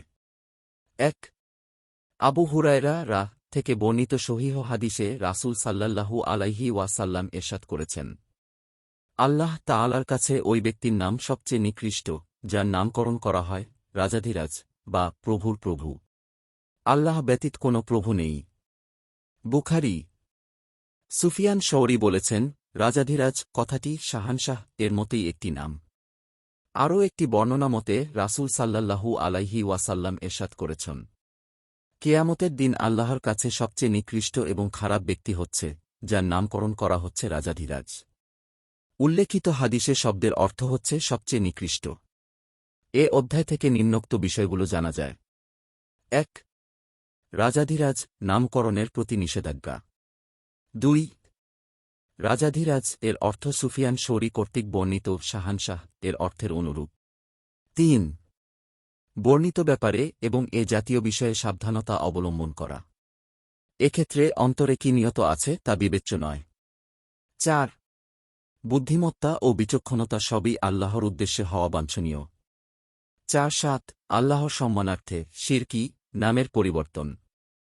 1 আবু শুরাইহ হতে বর্ণিত আছে, এক সময় তার কুনিয়াত ছিল আবুল হাকাম, জ্ঞানের পিতা। রাসূল সাল্লাল্লাহু আলাইহি ওয়াসাল্লাম তাকে উদ্দেশ্য করে বললেন, আল্লাহ তাআলাই হচ্ছে জ্ঞানসত্তা এবং তিনিই জ্ঞানের আধার।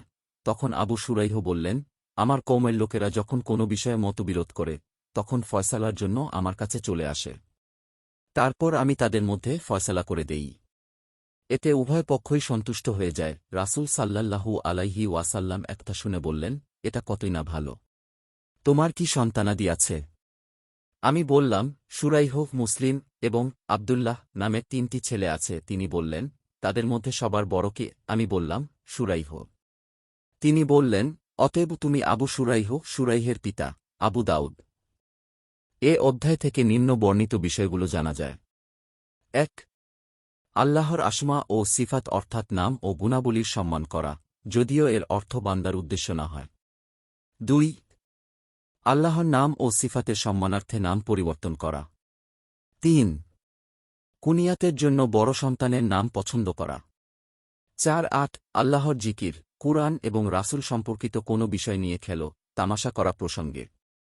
1 আল্লাহ তাআলা ইরশাদ করেছেন 6-5 আপনি যদি তাদেরকে জিজ্ঞেস করেন তবে তারা অবশ্যই বলবে, আমরা খেলো তামাশা করছিলাম।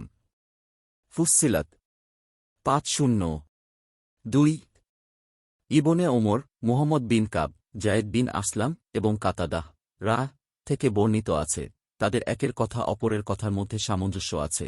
তাবুক যুদ্ধে একজন লোক বলল, একারীদের, কুরআন পাঠকারীর মতো এত অধিক পেটুক, কথায় এত অধিক মৃত্যুক এবং যুদ্ধের ময়দানে শত্রু সাক্ষাতে এত অধিক ভীরু আর কোনো লোক দেখিনি। অর্থাৎ লোকটি তার কথা দ্বারা মুহাম্মদ সাল্লাল্লাহু আলাইহি ওয়াসাল্লাম এবং তার কারী সাহাবায়ে কেরামের দিকে ইঙ্গিত করেছিল।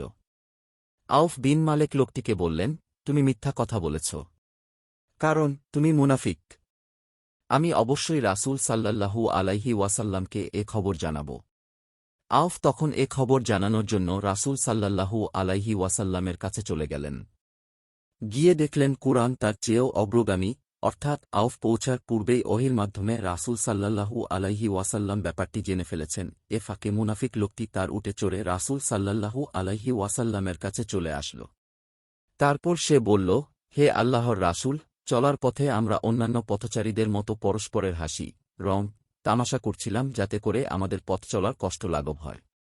ইবনে ওমর রাত বলেন, এর উটের গদির রশির সাথে লেগে আমি যেন তার দিকে তাকিয়ে দেখছিলাম। পাথর তার পায়ের উপর পড়ছিল, আর সে বলছিল, আমরা হাসি ঠাট্টা করছিলাম। তখন রাসূল সাল্লাল্লাহু আলাইহি ওয়াসাল্লাম তাকে উদ্দেশ্য করে বললেন, তোমরা কি আল্লাহ, তার আয়াত, কুরআন এবং তার রাসূলের সাথে ঠাট্টা বিদ্রূপ করছিলে? তিনি তার দিকে, মুনাফিকের দিকে দৃষ্টিও দেননি। এর অতিরিক্ত কোনো কথাও বলেননি। এ অধ্যায় থেকে নিম্নোক্ত বিষয়গুলো জানা যায়। ১.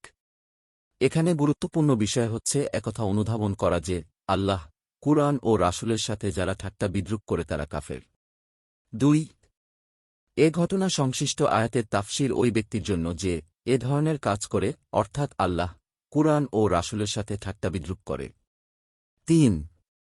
চগলখুরি এবং আল্লাহ ও তার রাসূলের উদ্দেশ্যে নসিহতের মধ্যে পার্থক্য।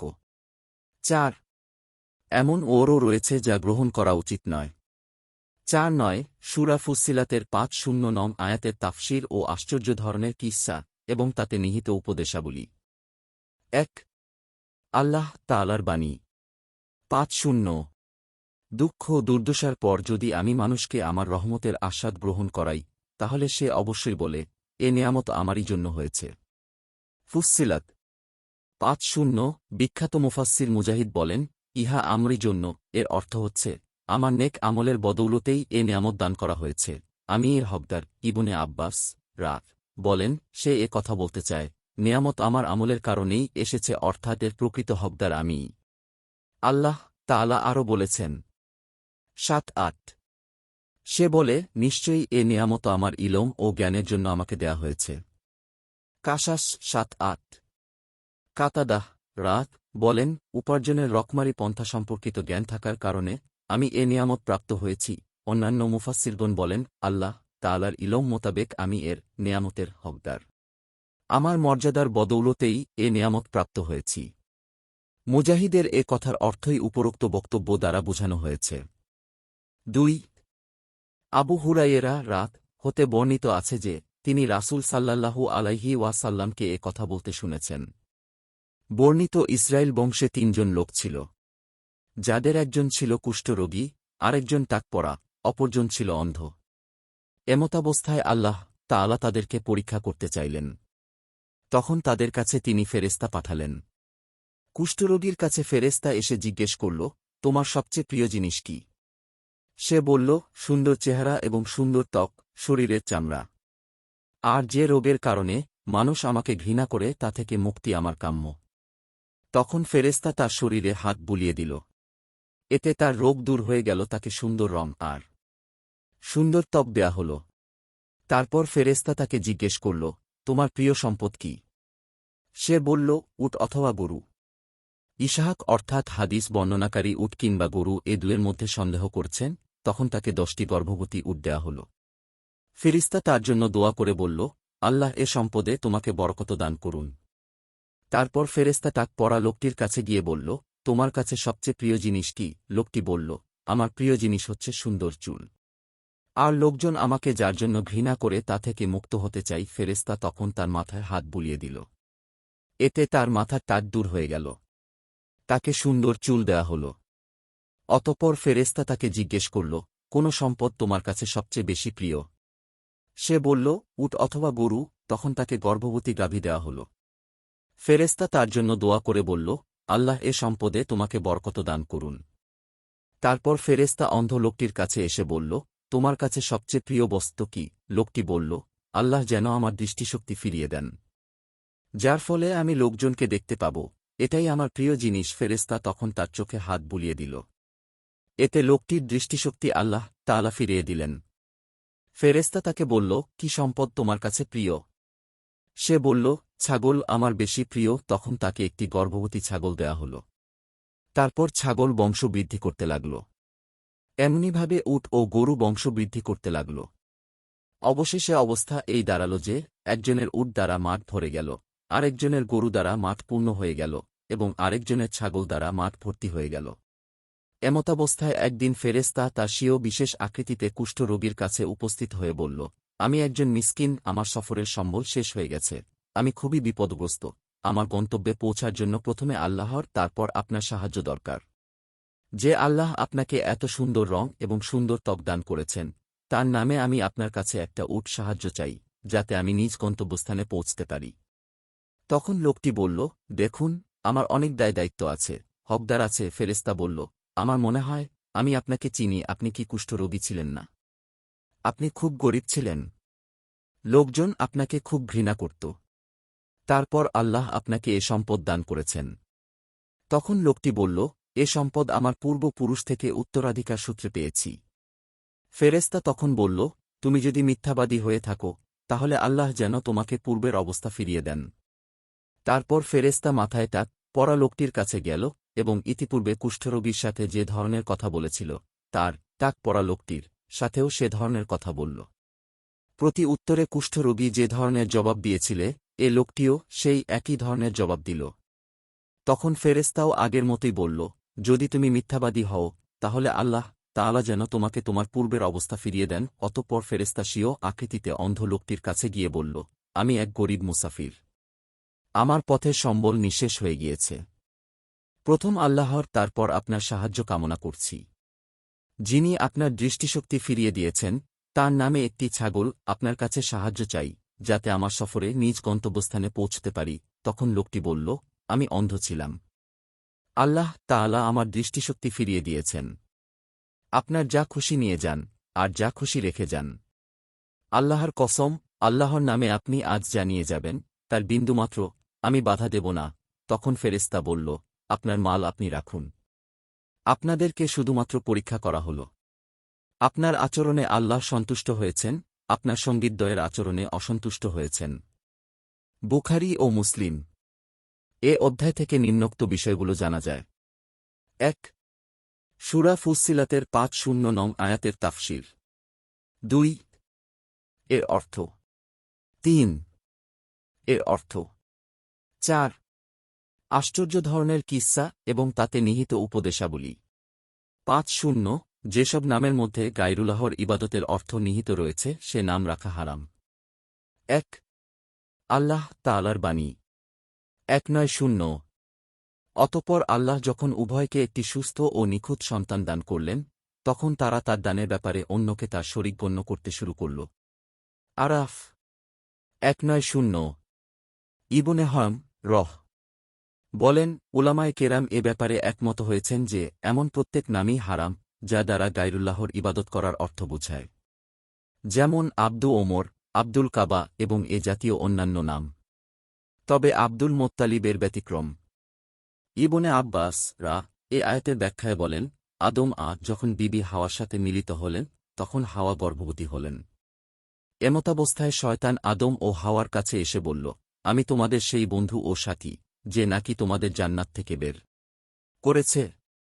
তোমরা অবশ্যই আমার আনুগত্য করো, নতুবা গর্ভস্থ সন্তানের মাথায় উটের শিং বজিয়ে দিব, তখন সন্তান তোমার পেট কেটে বের করতে হবে। আমি অবশ্যই একাজ করে ছাড়ব। শয়তান এভাবে তাদেরকে ভয় দেখাচ্ছিল। শয়তান বলল, তোমরা তোমাদের সন্তানের নাম আব্দুল হারিছ রেখো। তখন তারা শয়তানের আনুগত্য করতে অস্বীকার করলেন।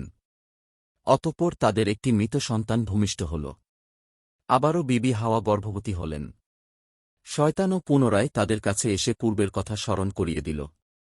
এর ফলে তাদের অন্তরে সন্তানের প্রতি ভালোবাসা তীব্র হয়ে দেখা দিল। তখন তারা সন্তানের নাম আব্দুল হারিস রাখলেন। এভাবেই তারা আল্লাহ প্রদত্ত নেয়ামতের মধ্যে তার সাথে শরিক করে ফেললেন। এটাই হচ্ছে এ আয়াতের তাৎপর্য। ইবনে আবি হাতিম হাদিসটি বর্ণনা করেছেন।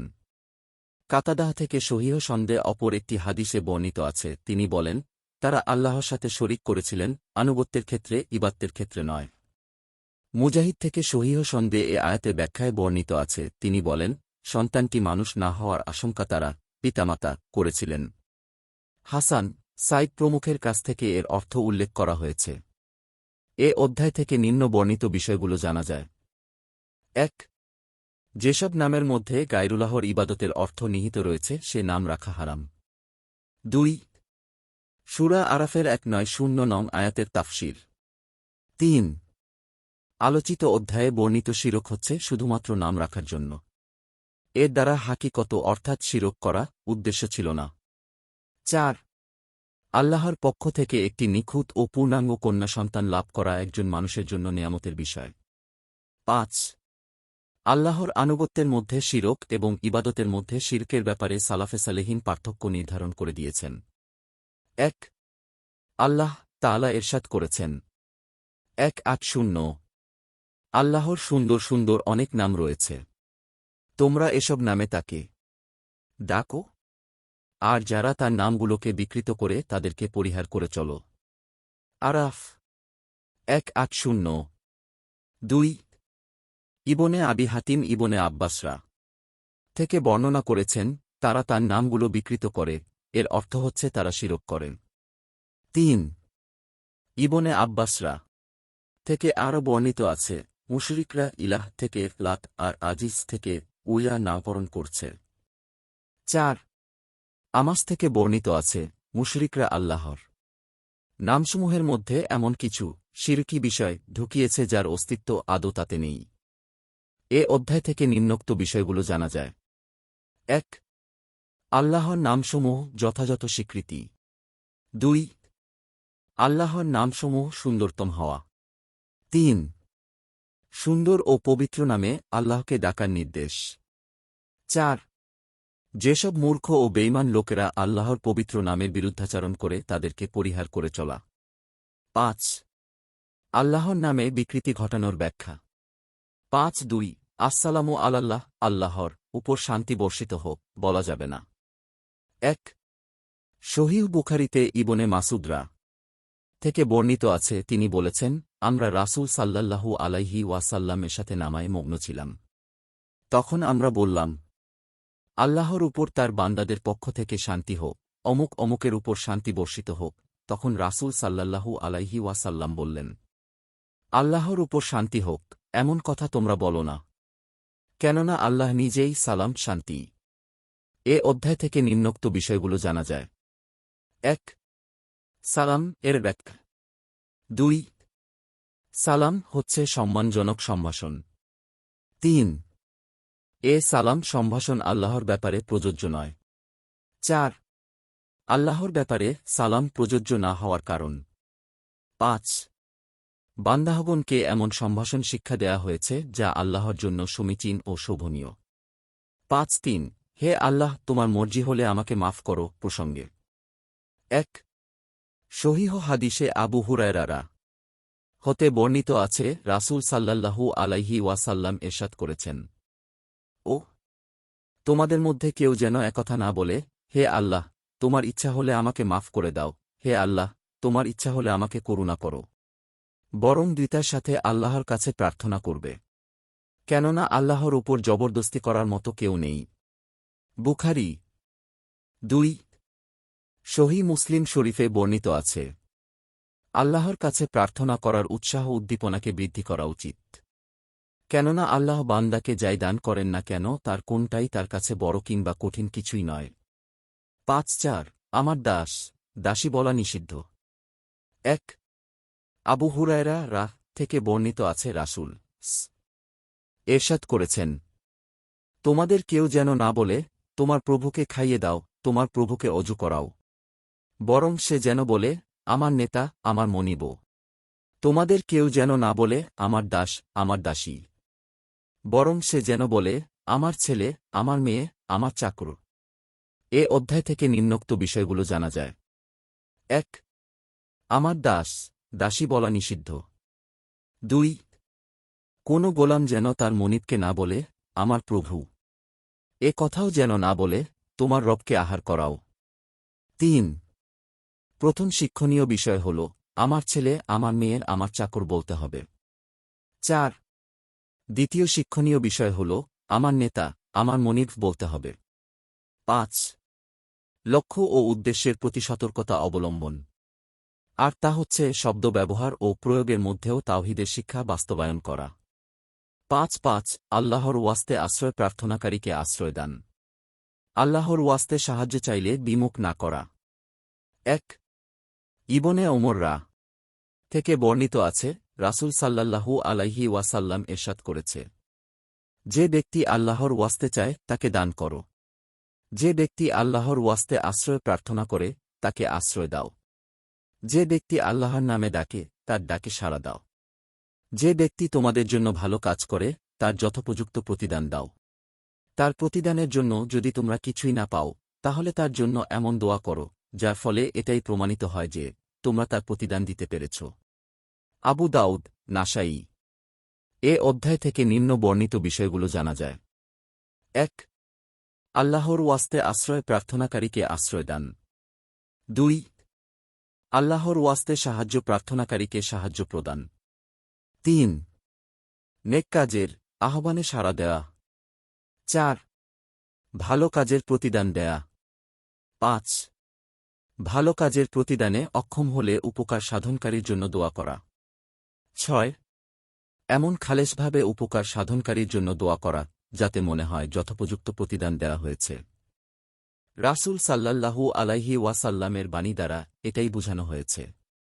5-6 বিওয়াজহিল্লাহ বলে একমাত্র জান্নাত ব্যতীত আর কিছুই প্রার্থনা করা যায় না।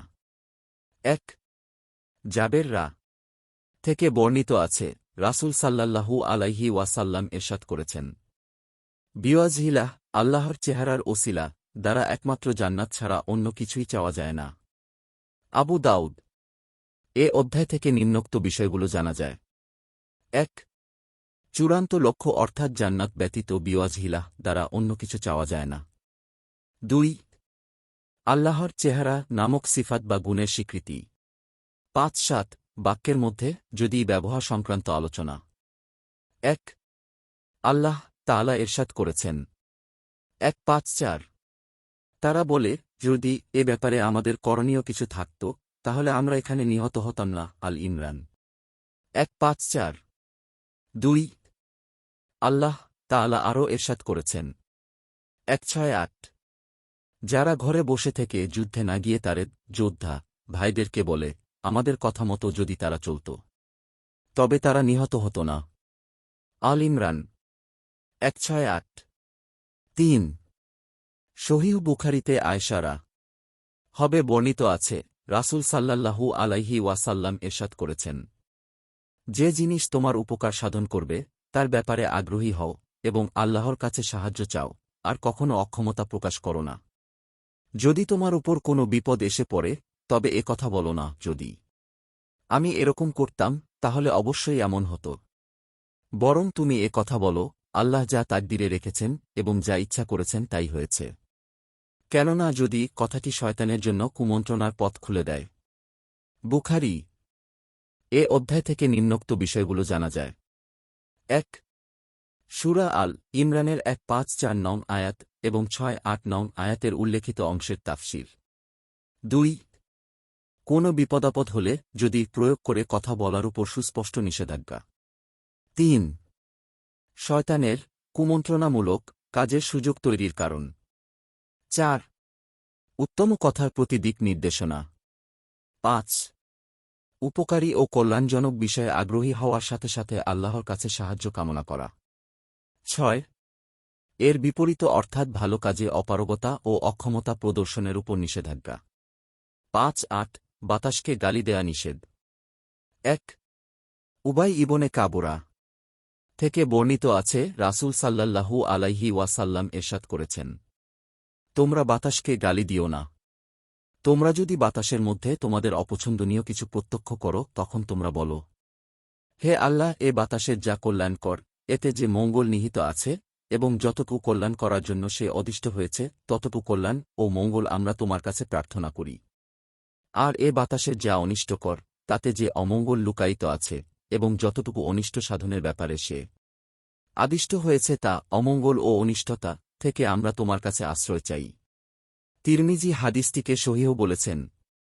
এ অধ্যায় থেকে নিম্নোক্ত বিষয়গুলো জানা যায়।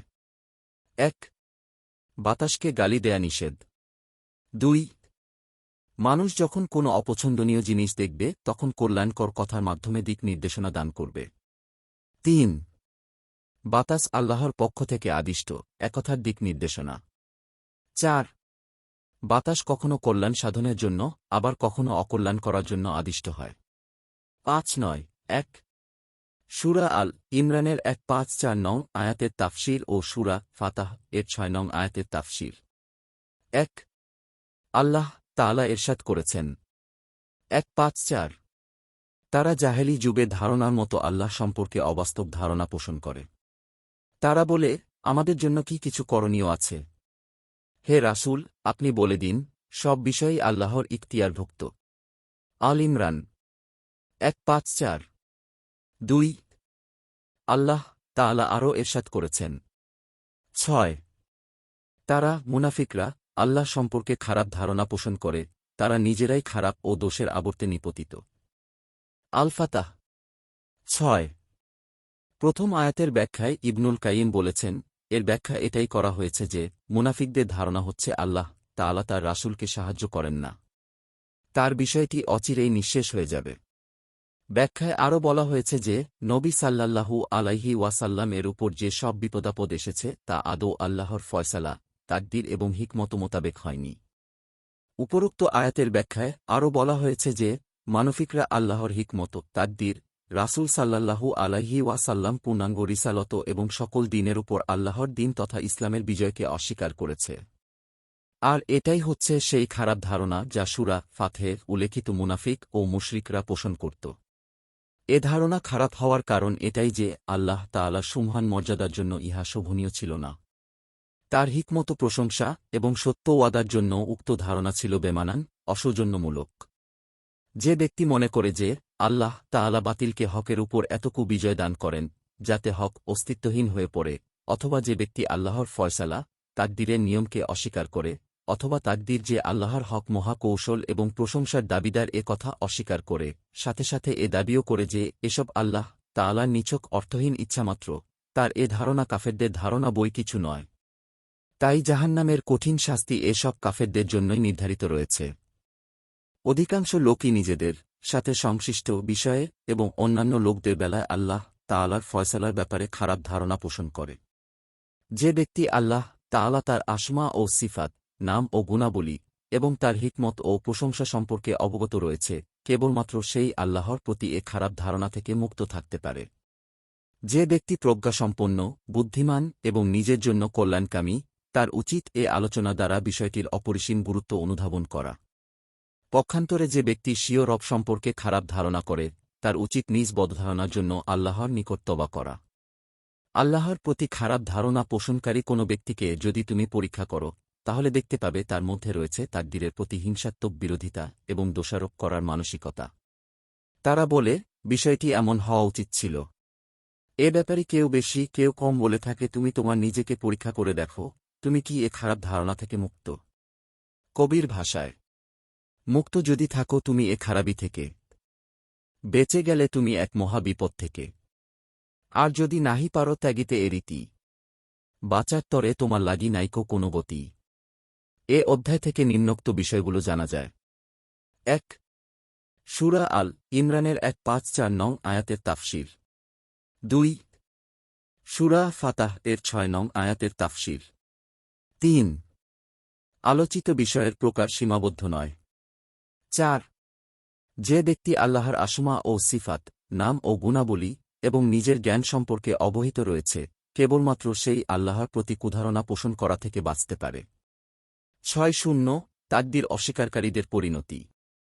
1 ইবনে ওমর বলেছেন, সেই সত্তার কসম যার হাতে ইবনে ওমরের জীবন, তাদের তাকদীর অস্বীকারীদের কারো কাছে যদি উহুদ পাহাড় পরিমাণ স্বর্ণ থাকে, অতঃপর তা আল্লাহর রাস্তায় দান করে দেয়, ততক্ষণ পর্যন্ত আল্লাহ তাআলা উক্ত দান কবুল করবেন না, যতক্ষণ পর্যন্ত না সে তাকদীরের প্রতি ঈমান আনে। অতঃপর তিনি রাসূল সাল্লাল্লাহু আলাইহি ওয়াসাল্লামের বাণী দ্বারা নিজ বক্তব্যের পক্ষে দলিল পেশ করেন। ঈমান হচ্ছে এই যে তুমি আল্লাহ তাআলা, তার সমুদয় ফিরিস্তা, তার যাবতীয় আসমানী কিতাব, তার সমস্ত রাসূল এবং আখিরাতের প্রতি ঈমান আনয়ন করবে, সাথে সাথে তাকদীর এবং এর ভালোমন্দের প্রতি ঈমান আনয়ন করবে। মুসলিম 2 উবাদা বিন সামেত থেকে বর্ণিত আছে তিনি তার ছেলেকে বললেন, হে বৎস, তুমি ততক্ষণ পর্যন্ত ঈমানের স্বাদ অনুভব করতে পারবে না, যতক্ষণ না তুমি একথা বিশ্বাস করবে, তোমার জীবনে যা ঘটেছে তা ঘটারই ছিল। আর তোমার জীবনে যা ঘটেনি তা কোনোদিন তোমার জীবনে ঘটার ছিল না। রাসূল সাল্লাল্লাহু আলাইহি ওয়াসাল্লামকে আমি এ কথা বলতে শুনেছি। সর্বপ্রথম আল্লাহ তাআলা যা সৃষ্টি করেন তা হচ্ছে কলম। সৃষ্টির পরই তিনি কলমকে বললেন, লিখ। কলম বলল, হে আমার রব, আমি কি লিখব? তিনি বললেন, কেয়ামত সংঘটিত হওয়া পর্যন্ত সব জিনিসের তাকদীর লিপিবদ্ধ করো। হে বৎস রাসূল সাল্লাল্লাহু আলাইহি ওয়াসাল্লামকে আমি বলতে শুনেছি, যে ব্যক্তি তাকদীরের উপর বিশ্বাস ব্যতীত মৃত্যু বরণ করল, সে আমার উম্মতের মধ্যে গণ্য নয়।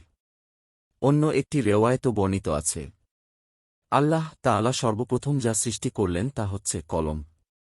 এরপরই তিনি কলমকে উদ্দেশ্য করে বললেন, লিখ।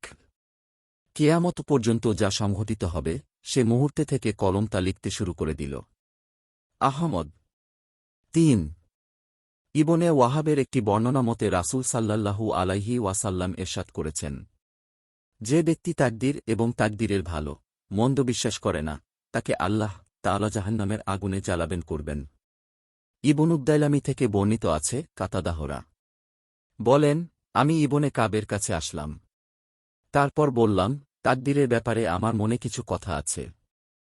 আপনি আমাকে তাকদীর সম্পর্কে কিছু উপদেশমূলক কথা বলুন। এর ফলে হয়তো আল্লাহ তাআলা আমার অন্তর থেকে উক্ত জমাট বাঁধা কাদা দূর করে দিবেন। তখন তিনি বললেন, তুমি যদি উহুদ পাহাড় পরিমাণ স্বর্ণ আল্লাহর রাস্তায় দান করো, আল্লাহ তোমার এ দান ততক্ষণ পর্যন্ত কবুল করবেন না, যতক্ষণ না তুমি তাকদীরকে বিশ্বাস করবে।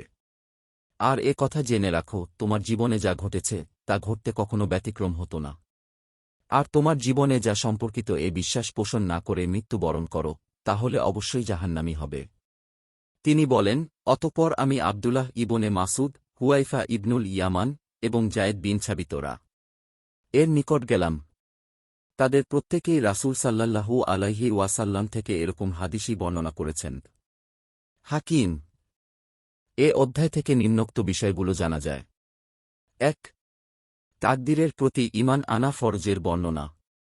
২ তাকদীরের প্রতি কিভাবে ঈমান আনতে হবে এর বর্ণনা। ৩ তাকদীরের প্রতি যার ঈমান নেই তার আমল বাতিল।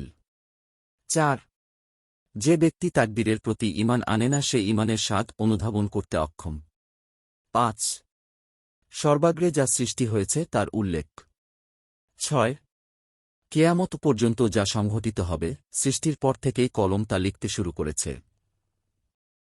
৭ যে ব্যক্তি তাকদীর বিশ্বাস করে না তার ব্যাপারে রাসূল সাল্লাল্লাহু আলাইহি ওয়াসাল্লাম দায়িত্বমুক্ত। ৮ সালাফে সালেহিনের রীতি ছিল কোনো বিষয়ের সংশয় নিরসনের জন্য জ্ঞানী ও বিজ্ঞজনকে প্রশ্ন করা। ৯ উলামায়ে কেরাম এমনভাবে প্রশ্নকারীকে জবাব দিতেন যা দ্বারা সন্দেহ দূর হয়ে যেত। জবাবের নিয়ম এই যে, তারা নিজেদের কথাকে শুধুমাত্র রাসূল সাল্লাল্লাহু আলাইহি ওয়াসাল্লামের কথা ও কাজের দিকে সম্পৃক্ত করতেন। ৬ ছবি অঙ্কনকারী বা চিত্রশিল্পীদের পরিণাম। ১ আবু হুরায়রা থেকে বর্ণিত আছে, রাসূল সাল্লাল্লাহু আলাইহি ওয়াসাল্লাম এরশাদ করেছেন, আল্লাহ তাআলা বলেন, তার চেয়ে বড় জালেম আর কে হতে পারে, যে ব্যক্তি আমার সৃষ্টির মতো সৃষ্টি করতে চায়। তাদের শক্তি থাকলে তারা একটা অণু সৃষ্টি করুক, অথবা একটি খাদ্যের দানা সৃষ্টি করুক, অথবা একটি গমের দানা তৈরি করুক। বুখারী ও মুসলিম। ২ আয়েশারা থেকে বর্ণিত আছে, রাসূল সাল্লাল্লাহু আলাইহি ওয়াসাল্লাম এরশাদ করেছেন, কেয়ামতের দিন সবচেয়ে শাস্তি পাবে তারাই যারা আল্লাহ তাআলার সৃষ্টির মতো ছবি বা চিত্র অঙ্কন করে। বুখারী ও মুসলিম। ৩ ইবনে আব্বাসরা থেকে বর্ণিত আছে, তিনি বলেন, আমি রাসূল সাল্লাল্লাহু আলাইহি ওয়াসাল্লামকে বলতে শুনেছি, প্রত্যেক চিত্র অঙ্কনকারীই জাহান্নামী। চিত্রকর যতটি প্রাণীর চিত্র এঁকেছে ততটি প্রাণ তাকে দেওয়া হবে, এর মাধ্যমে তাকে জাহান্নামে শাস্তি দেওয়া হবে। মুসলিম। ৪ ইবনে আব্বাসরা থেকে মারফু হাদিসে বর্ণিত আছে, যে ব্যক্তি দুনিয়াতে কোনো প্রাণীর চিত্র অঙ্কন করবে, কিয়ামতের দিন তাকে ওই চিত্রে আত্মা দেওয়ার জন্য বাধ্য করা হবে, অথচ সে আত্মা দিতে সক্ষম হবে না। বুখারী ও মুসলিম। ৫ আবুল হাইয়াস থেকে বর্ণিত আছে, তিনি বলেন, আলীরা আমাকে বললেন, আমি কি তোমাকে এমন কাজে পাঠাব না, যে কাজে রাসূল সাল্লাল্লাহু আলাইহি ওয়াসাল্লাম আমাকে পাঠিয়েছিলেন? সে কাজটি হচ্ছে, তুমি কোনো চিত্রকে ধ্বংস না করে ছাড়বে না, আর কোনো উঁচু কবরকে মাটির সমান না করে ছাড়বে না। মুসলিম। এ অধ্যায় থেকে নিম্নোক্ত বিষয়গুলো জানা যায়। ১. চিত্রকরদের ব্যাপারে খুব কঠোরতা অবলম্বন। ২. কঠোরতা অবলম্বনের কারণ সম্পর্কে মানুষকে সাবধান করে দেয়া। এখানে কঠোরতা অবলম্বনের কারণ হচ্ছে আল্লাহর সাথে আদব রক্ষা না করা। এর প্রমাণ আল্লাহ বাণী। ৩. সৃষ্টি করার ব্যাপারে আল্লাহর কুদরত বা সৃজনশীল ক্ষমতা। অপরদিকে সৃষ্টির ব্যাপারে বান্দার অক্ষমতা। তাই আল্লাহ চিত্রকরদেরকে বলেছেন, তোমাদের ক্ষমতা থাকলে তোমরা একটা অণু অথবা একটা দানা কিংবা গমের দানা তৈরি করে নিয়ে এসো। ৪. চিত্রকরের সবচেয়ে কঠিন শাস্তি হওয়ার সুস্পষ্ট ঘোষণা। ৫. চিত্রকর যতটা প্রাণীর ছবি আঁকবে, শাস্তি ভোগ করার জন্য ততটা প্রাণ তাকে দেওয়া হবে, এবং এর দ্বারাই জাহান্নামে তাকে শাস্তি দেওয়া হবে। ৬. অঙ্কিত ছবিতে রূহ বা আত্মা দেওয়ার জন্য চিত্রকরকে বাধ্য করা হবে। ৭. প্রাণীর ছবি পাওয়া গেলেই তা ধ্বংস করার নির্দেশ। ৬.২. অধিককসম সম্পর্কে শরীয়তের বিধান। ১. আল্লাহ তাআলা ইরশাদ করেছেন, ৮-৯ তোমাদের শপথসমূহকে তোমরা হেফাজত করো। মায়েদা ৮-৯। ২. আবু হুরায়রা থেকে বর্ণিত আছে, তিনি বলেন, আমি রাসূল সাল্লাল্লাহু আলাইহি ওয়াসাল্লামকে একথা বলতে শুনেছি, অধিক শপথ সম্পদ বিনষ্টকারী এবং উর্পণ ধ্বংসকারী। বুখারী ও মুসলিম। ৩. সালমানরা থেকে বর্ণিত আছে, রাসূল সাল্লাল্লাহু আলাইহি ওয়াসাল্লাম ইরশাদ করেছেন, ৩ শ্রেণীর লোকদের সাথে আল্লাহ তাআলা কিয়ামতের দিন কথা বলবেন না, তাদেরকে গুনাহ মাফের মাধ্যমে পবিত্র করবেন না, বরং তাদের জন্য রয়েছে কঠিন শাস্তি। তারা হচ্ছে বৃদ্ধ জিনাকারী, অহংকারী গরিব, আর যে ব্যক্তি তার ব্যবসায়ী পণ্যকে খোদা বানিয়েছে, অর্থাৎ কসম করা ব্যতী সে পণ্য ক্রয় করে না, কসম করা ব্যতীত পণ্য বিক্রয় করে না। তাবরানী। ৩. ইমরান বিন হুসাইনরা থেকে বর্ণিত আছে, তিনি বলেন, রাসূল সাল্লাল্লাহু আলাইহি ওয়াসাল্লাম ইরশাদ করেছেন, আমার উম্মতের মধ্যে সর্বোত্তম হচ্ছে আমার যুগ, তারপর উত্তম হচ্ছে তাদের পরবর্তীতে যারা আসবে তারা, তারপর উত্তম হচ্ছে তাদের পরবর্তীতে যারা আসবে তারা। ইমরান বলেন, রাসূল সাল্লাল্লাহু আলাইহি ওয়াসাল্লাম তারপরে ২ যুগের কথা বলেছেন নাকি ৩ যুগের কথা বলেছেন তা আমি বলতে পারছি না। অতঃপর তিনি রাসূল সাল্লাল্লাহু আলাইহি ওয়াসাল্লাম বলেন, তোমাদের পরে এমন কওম আসবে যারা সাক্ষ্য দিবে, কিন্তু তাদের সাক্ষ্য গ্রহণযোগ্য হবে না। তারা বিশ্বাসঘাতকতা করবে, আমানত রক্ষা করবে না। তারা মান্যত করবে, কিন্তু তা পূর্ণ করবে না। আর তাদের শরীরে চর্বি দেখা দিবে। বুখারী। ৪.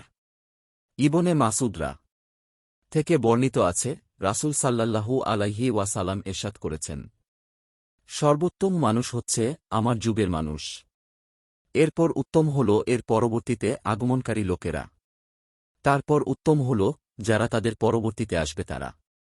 অতঃপর এমন এক জাতির আগমন ঘটবে যাদের কারো সাক্ষ্য কসমের আগেই হয়ে যাবে, আবার কসম সাক্ষ্যের আগেই হয়ে যাবে, অর্থাৎ কসম ও সাক্ষ্যের মধ্যে কোনো মিল থাকবে না। কসম ও সাক্ষ্য উভয়টাই মিথ্যা হবে। ইব্রাহিম নখই বলেন, আমরা যখন ছোট ছিলাম তখন মিথ্যা সাক্ষ্যের জন্য আমাদের অভিভাবকগণ শাস্তি দিতেন। এ অধ্যায় থেকে নিম্নোক্ত বিষয়গুলো জানা যায়। ১. ঈমান রক্ষা করার জন্য উপদেশ দান। ২. মিথ্যা কসম বাণিজ্যিক পণ্যের ক্ষতি টেনে আনে, কামাই রোজগারের বরকত নষ্ট করে। ৩. যে ব্যক্তি মিথ্যা কসম ছাড়া ক্রয় বিক্রয় করে না, তার প্রতি কঠোর হুঁশিয়ারি উচ্চারণ। ৪. স্বল্প কারণেও গুনাহ বিরাট আকার ধারণ করতে পারে, এ ব্যাপারে হুঁশিয়ারি উচ্চারণ। ৫.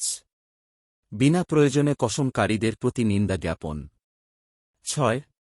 রাসূল সাল্লাল্লাহু আলাইহি ওয়াসাল্লাম কর্তৃক ৩ অথবা ৪ যুগ বা কালের লোকদের প্রশংসা জ্ঞাপন এবং এর পরবর্তীতে যা ঘটবে তার উল্লেখ। ৭.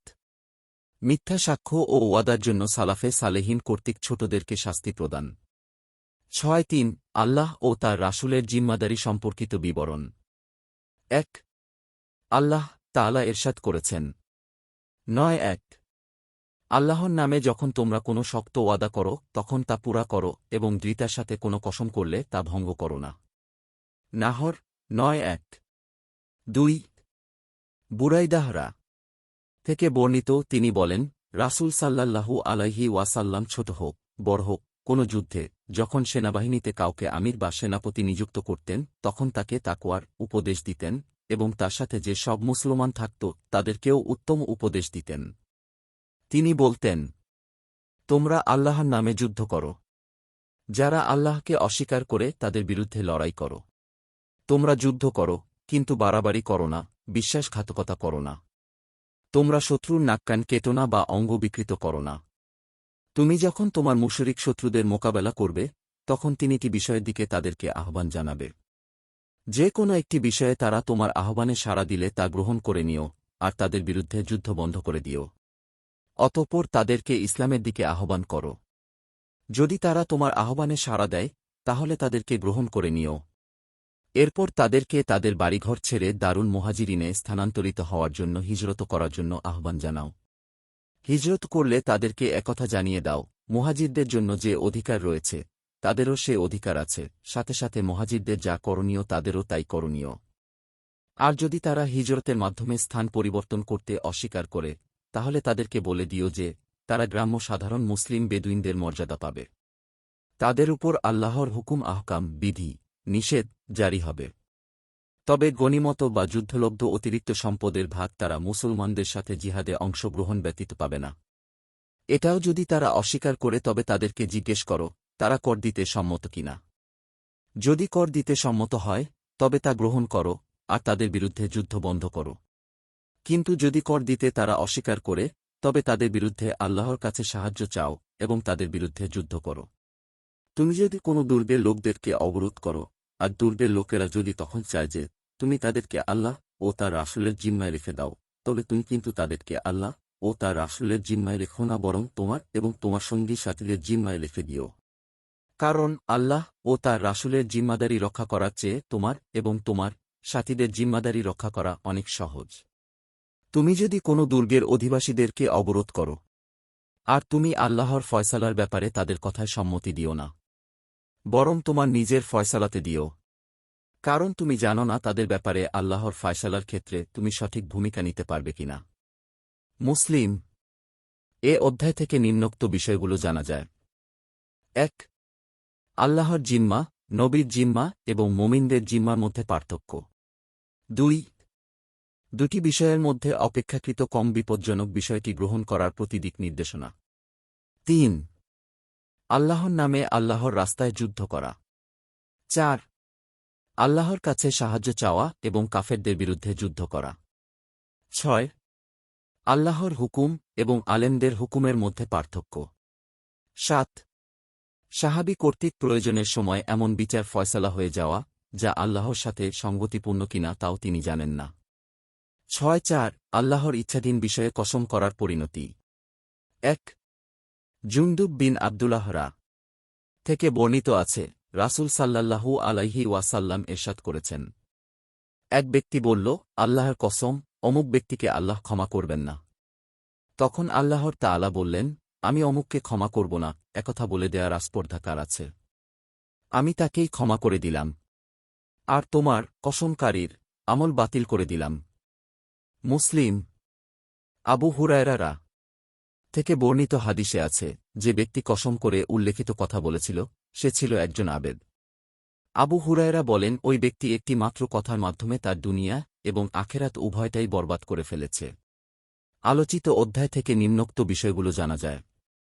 ১ আল্লাহর ইচ্ছাধীন বিষয়ে মাতবুবরি করার ব্যাপারে সাবধানতা অবলম্বন করা, অর্থাৎ মাতবুবরি না করা।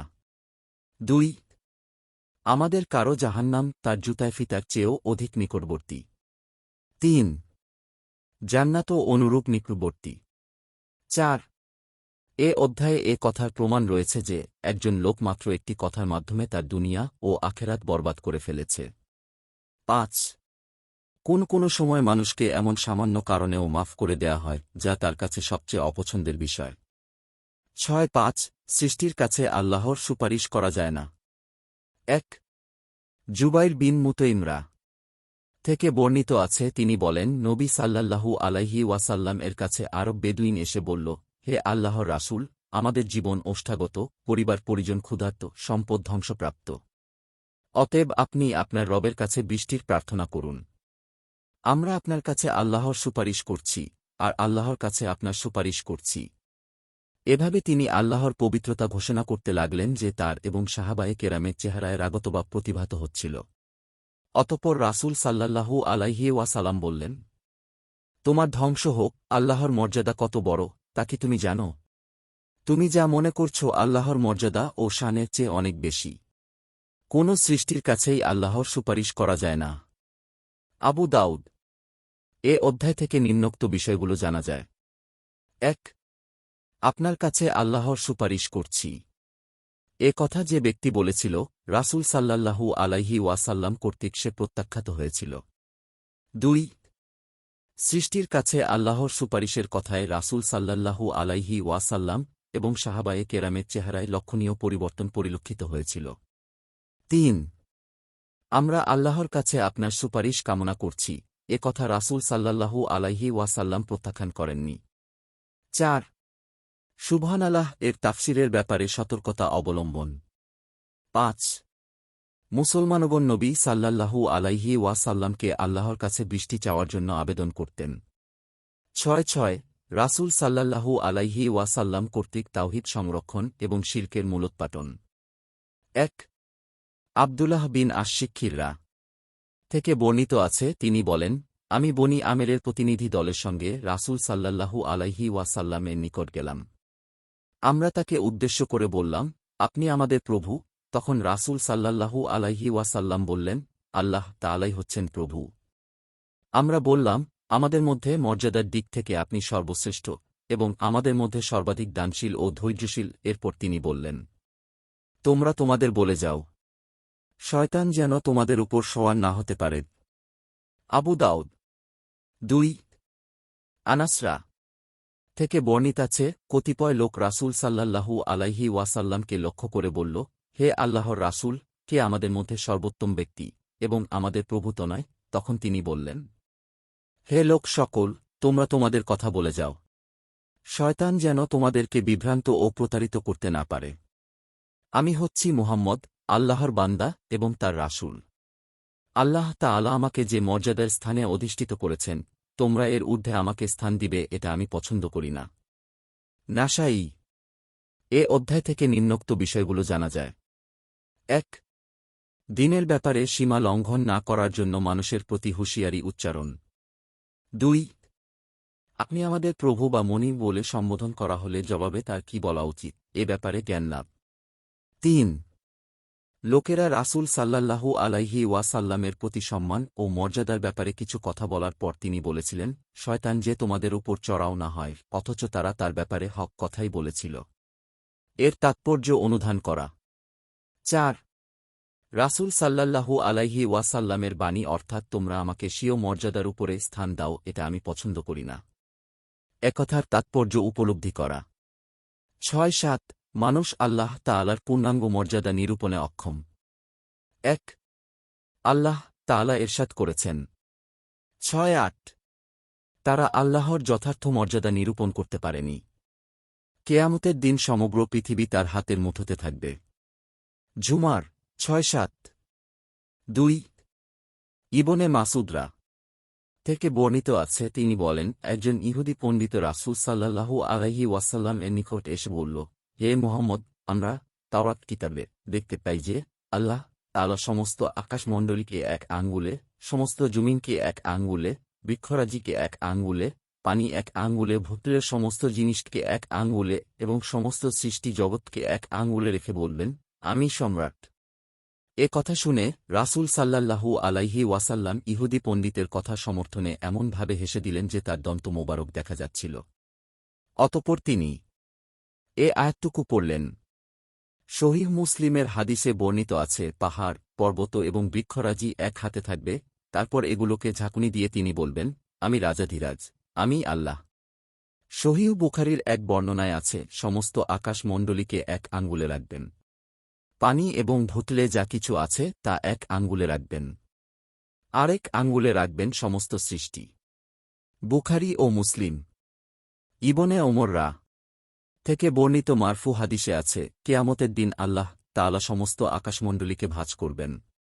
অতঃপর ৭ তবক জমিনকে ভাঁজ করবেন এবং এগুলোকে বাম হাতে নিবেন। তারপর বলবেন, আমি হচ্ছি রাজাধিরাজ। অত্যাচারীরা কোথায়? অহংকারীরা কোথায়? মুসলিম।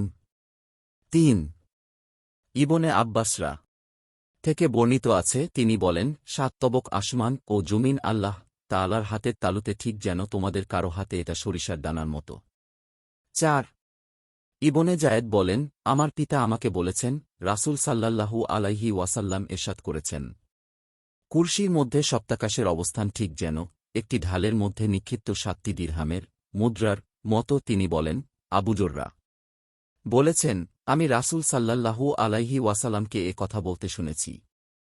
আরশের মধ্যে কুরসির অবস্থান হচ্ছে ঠিক ভূপৃষ্ঠের কোনো উন্মুক্ত স্থানে পড়ে থাকা একটি আংটির মতো। ৫ ইবনে মাসুদরা থেকে বর্ণিত আছে, তিনি বলেন, দুনিয়ার আকাশ এবং এর পরবর্তী আকামের মধ্যে দূরত্ব হচ্ছে ৫০০ বছরের পথ। আর এক আকাশ থেকে অন্য আকাশের দূরত্ব হচ্ছে ৫ বছরের। এমনইভাবে সপ্তম আকাশের মধ্যে দূরত্ব হচ্ছে ৫ বছরের পথ। একইভাবে কুরসি এবং পানির মাঝখানে দূরত্ব হচ্ছে ৫ বছরের। আরশ হচ্ছে পানির উপরে। আর আল্লাহ তাআলা সমাসীন রয়েছেন আরশের উপর। তোমাদের আমলের কোনো কিছুই তার কাছে গোপন নেই। ইবনে মাহদী হাম্মাদ বিন সালামা হতে, তিনি আসেম হতে, তিনি জিরর হতে এবং জিরর আব্দুল্লাহ হতে হাদিসটি বর্ণনা করেছেন। অনুরূপ হাদিস মাসুদি আসেম হতে, তিনি আবি ওয়াইল হতে এবং তিনি আব্দুল্লাহ হতে বর্ণনা করেছেন। ৬ আব্বাস বিন আব্দুল মুত্তালিবরা থেকে বর্ণিত আছে, তিনি বলেন, রাসূল সাল্লাল্লাহু আলাইহি ওয়াসাল্লাম ইরশাদ করেছেন, ও তোমরা কি জানো আসমান ও জমিনের মধ্যে দূরত্ব কত? আমরা বললাম, আল্লাহ ও তার রাসূলই সবচেয়ে ভালো জানেন। তিনি বললেন, আসমান ও জমিনের মাঝে দূরত্ব হচ্ছে ৫ বছরের পথ। এক আকাশ থেকে অন্য আকাশের দূরত্ব হচ্ছে ৫ বছরের পথ। প্রতিটি আকাশের ঘনত্বও পুরু ও মোটা ৫ বছরের পথ। সপ্তম আকাশ ও আরশের মধ্যখানে রয়েছে একটি সাগর, যার উপরিভাগ ও তলদেশের মাঝে দূরত্ব হচ্ছে আকাশ ও জমিনের মধ্যকার দূরত্বের সমান। আল্লাহ তাআলা এর উপরে সমাসীন রয়েছেন। আদম সন্তানের কোনো কর্মকাণ্ডেই তার অজানা নয়। আবু দাউদ। এ অধ্যায় থেকে নিম্নোক্ত বিষয়গুলো জানা যায়। ১ এর তাফসীর। ২ এ অধ্যায়ে আলোচিত জ্ঞান ও এতদসংশ্লিষ্ট জ্ঞানের চর্চা রাসূল সাল্লাল্লাহু আলাইহি ওয়াসাল্লামের যুগের ইহুদিদের মধ্যেও বিদ্যমান ছিল। তারা এ জ্ঞানকে অস্বীকার ও করত না। ৩ ইহুদি পণ্ডিত ব্যক্তি যখন কেয়ামতের দিনে আল্লাহর ক্ষমতা সংক্রান্ত কথা বলল, তখন রাসূল সাল্লাল্লাহু আলাইহি ওয়াসাল্লাম তার কথাকে সত্যায়িত করলেন এবং এর সমর্থনে কোরআনের আয়াত নাযিল হল। ৪ ইহুদি পণ্ডিত কর্তৃক আল্লাহর ক্ষমতা সম্পর্কিত মহাজ্ঞানের কথা উল্লেখ করা হলে রাসূল সাল্লাল্লাহু আলাইহি ওয়াসাল্লামের হাসির উদ্রেক হওয়ার রহস্য। ৫ আল্লাহ তাআলার দুহস্ত মোবারকের সুস্পষ্ট উল্লেখ্য।